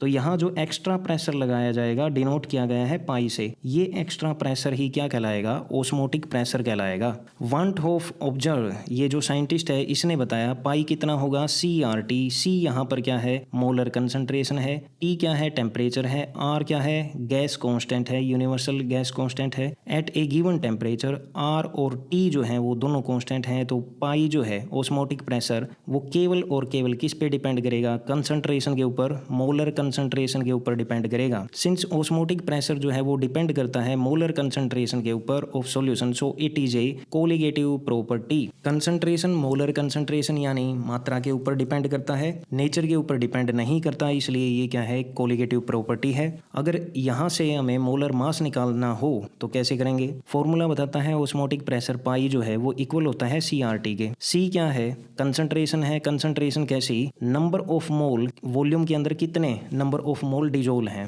N क्या है, नंबर ऑफ मोल। V क्या है, लीटर ऑफ सॉल्यूशन के अंदर। यहाँ पर C की वैल्यू पुट की जाएगी तो पाई इक्वल हो जाएगा N divide by V into में RT। पाई V को लेके जाया जाए यहाँ इस साइड में तो ये हो जाएगा पाई इंटू में V इक्वल में NRT। ये बनती है वांट होफ इक्वेशन। N क्या होता है, मास ऑफ सॉल्यूट है, इसको डिवाइड किया जाएगा मोलर मास से तो हमारे पास नंबर आते हैं मोल्स के, कितने मोल हैं। N की जगह हम ये वैल्यू पुट कर दें तो क्या बनेगा, W2 divide by M2 into में RT। ये हो जाएगा पाई इक्वल में हो जाएगा, V को लेके आए तो V डिवाइड में है, यहाँ M2 निकालना है, मोलर मास निकालना था, M2 को यहाँ लेके जाएंगे और पाई को नीचे लेके आएंगे तो ये पाई है W2 RT पाई इंटू में V। ये हो जाएगा फॉर्मूला मोलर मास निकालने का। किसके केस में, ओस्मोटिक प्रेशर है उसके केस में। इसके बाद में बायोलॉजिकल इंपॉर्टेंस क्या है ओस्मोसिस की, तो absorption of water by plants, ये कैसे किया जाता है, सॉइल मिट्टी से। ये कैसे होता है, ओस्मोसिस के द्वारा होता है। प्लांट एंड एनिमल बॉडी जो है are composed of very large number of cell, ज्यादा सेल से मिलके बनी है। This cell contain a fluid called sap, cell sap इसको बोला जाता है।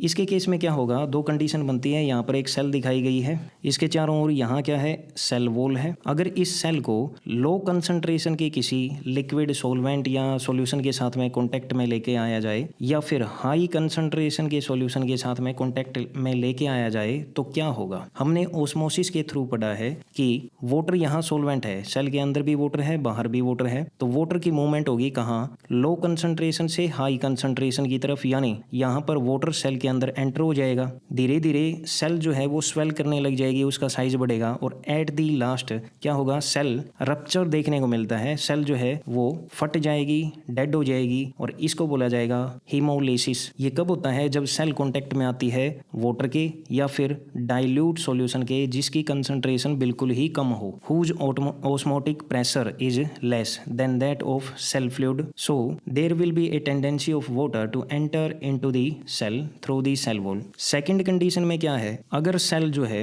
वो कॉन्टेक्ट में आए किसके, एक ऐसे सॉल्यूशन के जो हायर ऑस्मोटिक प्रेशर है यानी जिसकी कंसंट्रेशन हाई है, इस केस में क्या होगा, सेल के अंदर बनेगा लो कंसंट्रेशन, बाहर है हाई कंसंट्रेशन, जो सेल के अंदर का वाटर है यानी सोलवेंट है वो मूवमेंट करेगा बाहर की साइड, सेल के अंदर से लिक्विड है वाटर है वो बाहर आता जाएगा और एक ऐसी कंडीशन बनेगी जब जो है सेल श्रिंक कर जाएगी और एट द लास्ट डेड हो जाएगी। इस कंडीशन को बोला जाता है प्लाज्मोलिसिस। ये बायोलॉजिकल इंपॉर्टेंस थी। फिर उसके बाद में आता है आइसोटोनिक सॉल्यूशन, किसको बोलते हैं, ऐसे सॉल्यूशन जिसका ऑस्मोटिक प्रेशर जो है वो सेम हो उसको बोला जाता है। दो सॉल्यूशन जो हैं सेम कंसंट्रेशन के, they must have same osmotic pressure at same temperature के ऊपर। हाइपरटोनिक सॉल्यूशन किसको बोला जाता है, हाइपरटोनिक सॉल्यूशन का मीनिंग होता है किसी दूसरे सॉल्यूशन के कंपैरिजन में अगर एक सॉल्यूशन जो है उसका मोर ऑस्मोटिक प्रेशर हो उसको बोला जाएगा हाइपरटोनिक सॉल्यूशन। एग्जांपल के लिए कंपेयर करते हैं 0.1 मोलर यूरिया सॉल्यूशन को 0.05 मोलर सुक्रोज सॉल्यूशन के साथ में, तो यहाँ पर ज़्यादा कंसंट्रेशन किसकी है, 0.1 मोलर सॉल्यूशन की,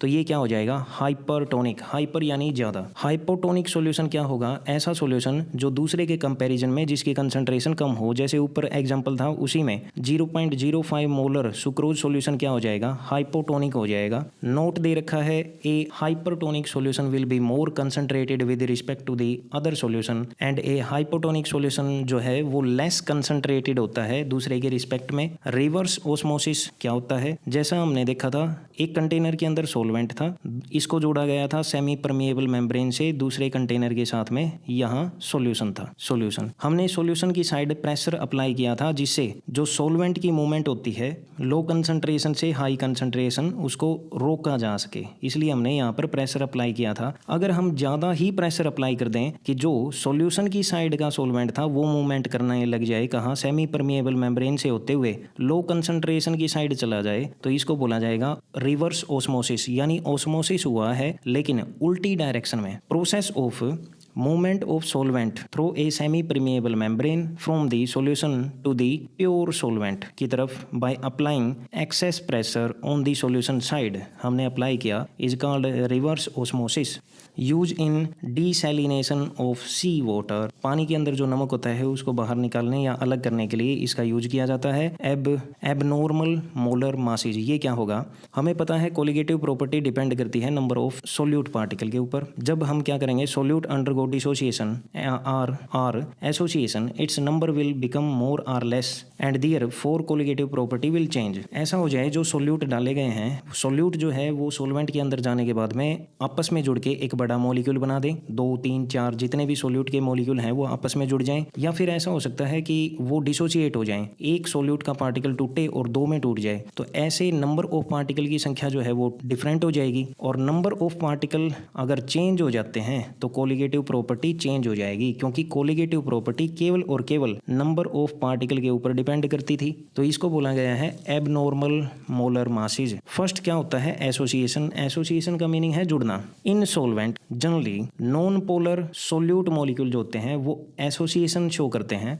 2 से 3 या फिर उससे भी ज्यादा मॉलिक्यूल कंबाइन करेंगे एक दूसरे के साथ और एक बड़ा मॉलिक्यूल बना देंगे। Therefore the total number of molecule जो है सॉल्यूशन के अंदर ये कम हो जाएंगे। मान लेते हैं कि कंटेनर के अंदर हमने डाले थे 50 मॉलिक्यूल, किसके, सोल्यूट के, और इन्होंने आपस में कंबाइन किया, 2 जो मॉलिक्यूल हैं वो आपस में कंबाइन होते गए और रिजल्ट में ये मिला, एसोसिएशन हुआ। सॉल्यूशन के अंदर बचे कितने, केवल 25 ही मॉलिक्यूल बचे हैं जुड़ने के बाद, एसोसिएशन के बाद। इससे क्या होगा, कोलिगेटिव प्रॉपर्टी के ऊपर इफेक्ट होगा और इसी को बोला गया है एसोसिएशन ऑफ सोल्यूट पार्टिकल। इसका रिजल्ट ये होगा, नंबर ऑफ पार्टिकल जो है वो कम हुए हैं सोल्यूट के। कम होने की वजह से जो कोलिगेटिव प्रॉपर्टी है वो भी क्या हो जाएगी, कम हो जाएगी। Since colligative property are inversely proportional to the molar mass of solute के ऊपर इनवर्सली डिपेंड होती है, the molar mass in such cases will be greater than theoretical value. हमने मोलर मास इसका हमारी उम्मीद के अकॉर्डिंग माना था कि जो हमने पार्टिकल डाला था वही होगा। मान लेते हैं कि हमने माना कि ये मोलर मास होगा m1, लेकिन सॉल्वेंट के अंदर जाने के बाद में जब दो मॉलिक्यूल आपस में जुड़े तो मॉलिक्यूलर मास जो हुआ वो हुआ m2 ज़्यादा था m1 के कंपैरिजन में। थ्योरेटिकल वैल्यू कौन सी है, m1, इससे ज़्यादा ही देखने को मिला molar mass. For example benzene जो है सॉल्वेंट, इथेनोइक एसिड एग्जिस्ट करता है इसके अंदर डाइमर के रूप में। बेंजीन जो सॉल्वेंट होता है उसके अंदर अगर इथेनोइक एसिड को डाला जाए तो ये दो मॉलिक्यूल आपस में जुड़ के डाइमर क्रिएट करते हैं। यहाँ दे रखा है CH3COOH, ये क्या करेंगे, आपस में जुड़ जाएंगे और ऐसा मॉलिक्यूल बनाएंगे CH3COOH जहाँ दो मॉलिक्यूल आपस में जुड़े हुए हैं। CH3COOH है, इसका मॉलिक्यूलर मास होता है एक मॉलिक्यूल का 60। हम हमारी कैलकुलेशन करेंगे 60 के अकॉर्डिंग, लेकिन रियलिटी ये है कि वो सॉल्वेंट के अंदर जुड़ चुका है तो ये मॉलिक्यूल का एक मॉलिक्यूल का जो मास है वो हो चुका है 120। मॉलिक्यूलर मास बढ़ चुका है और ये इनवर्सली डिपेंड करता है कोलिगेटिव प्रॉपर्टी, इससे रिलेट करती है। तो अगर मॉलिक्यूलर मास बढ़ा है तो कोलिगेटिव प्रॉपर्टी कम हो जाएगी। इसके बाद में आता है dissociation of solute molecule. Dissociation का मीनिंग है टूटना। जो हमने सोल्यूट डाला था वो सॉल्वेंट के अंदर जाने के बाद में पार्ट्स में टूट जाए। जैसे एग्जांपल दे रखा है KCl, ये डिसोसिएट हो जाएगा आयंस के रूप में K पॉजिटिव और Cl नेगेटिव। हमने ये माना था कि जो सोल्यूट के पार्टिकल दिए गए हैं, डाले गए हैं, वो एक पार्टिकल है, लेकिन सॉल्वेंट के अंदर जाने के बाद में वहां कितने हुए, दो पार्टिकल बने। नंबर ऑफ पार्टिकल इंक्रीज हो चुके हैं। अगर नंबर ऑफ पार्टिकल इंक्रीज हो जाते हैं तो कोलिगेटिव प्रॉपर्टी पे इफेक्ट होगा, कोलिगेटिव प्रॉपर्टी भी बढ़ जाएगी, ये देखने को मिलता है। Total number of particle increase in solution, therefore for the colligative property of such solution will B large, ज्यादा मिलेगी। एक कोलिगेटिव प्रॉपर्टी इनवर्सली प्रोपोर्शनल होती है मोलर मास के। मोलर मास KCl का ज्यादा मिलेगा, K पॉजिटिव का कम मिलेगा, Cl नेगेटिव का कम मिलेगा। Molar mass will be less then the theoretical जितना माना गया था उससे कम ही आएगा। वांट ऑफ फैक्टर क्या होता है, the ratio of normal molar mass जो होता है उसकी रेशियो ली जाती है किसके कंपैरिजन में, जो ऑब्जर्व किया जाएगा। सोल्यूट का जो नॉर्मल मोलर मास होगा उसके कंपैरिजन में जो ऑब्जर्व एक्सपेरिमेंट से आएगा वो देखने को मिलेगा, उससे डिवाइड करोगे तो वांट ऑफ फैक्टर आता है। वांट ऑफ फैक्टर क्या है, इन केस ऑफ एसोसिएशन, जब मॉलिक्यूल आपस में जुड़ते हैं तो मोलर मास जो है वो देखा गया है मोर देन दी नॉर्मल से ज्यादा। नॉर्मल हमने देखा था 60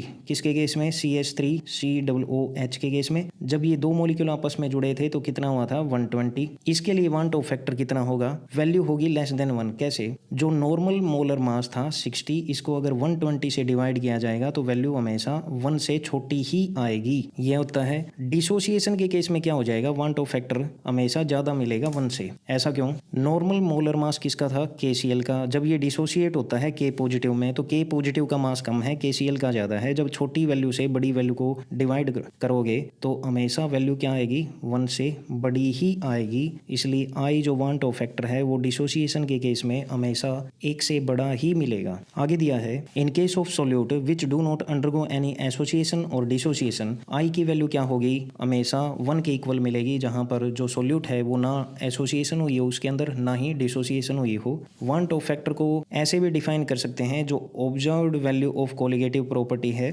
उसको डिवाइड किया जाए, जो कोलिगेटिव प्रॉपर्टी की नॉर्मल वैल्यू आएगी उससे, ऑब्जर्व्ड आएगी उसको डिवाइड किया जाए नॉर्मल जो वैल्यू है कोलिगेटिव प्रॉपर्टी की उससे। डिग्री ऑफ डिसोसिएशन कितना होता है, क्या होता है, it is defined as fraction of total substance and that undergo dissociation into ion. मान लेते हैं कि हमने 1000 मॉलिक्यूल लिए हैं, इसमें से 200 मॉलिक्यूल जो हैं वो डिसोसिएट हो जाएं, टूट जाएं, तो हमें क्या करना है, 200 जो डिसोसिएट हुए हैं, number of mole of substance dissociated, इसको डिवाइड करेंगे किससे, 1000 से। इसको बोला जाएगा डिग्री ऑफ डिसोसिएशन। जितने मोल्स हैं सब्सटेंस के वो डिसोसिएट हुए, number of moles, total number of moles कितने लिए थे सब्सटेंस के, उससे डिवाइड करोगे तो डिग्री ऑफ डिसोसिएशन आएगा। डिग्री ऑफ एसोसिएशन क्या होता है, इसको डिफाइन किया जाता है fraction of total number of molecule जितने भी हैं विच combine to form associated molecule. Degree of association होगा number of moles of substance associated, जितने भी जुड़े थे, डिवाइड में total number of moles of substance जितने लिए गए। तो यहाँ ये चैप्टर कंप्लीट हो जाता है। इस चैप्टर के जितने भी फॉर्मूला हैं उस बेस पर जो न्यूमेरिकल हैं उनको सोल्व करने की कोशिश कीजिए। डायरेक्ट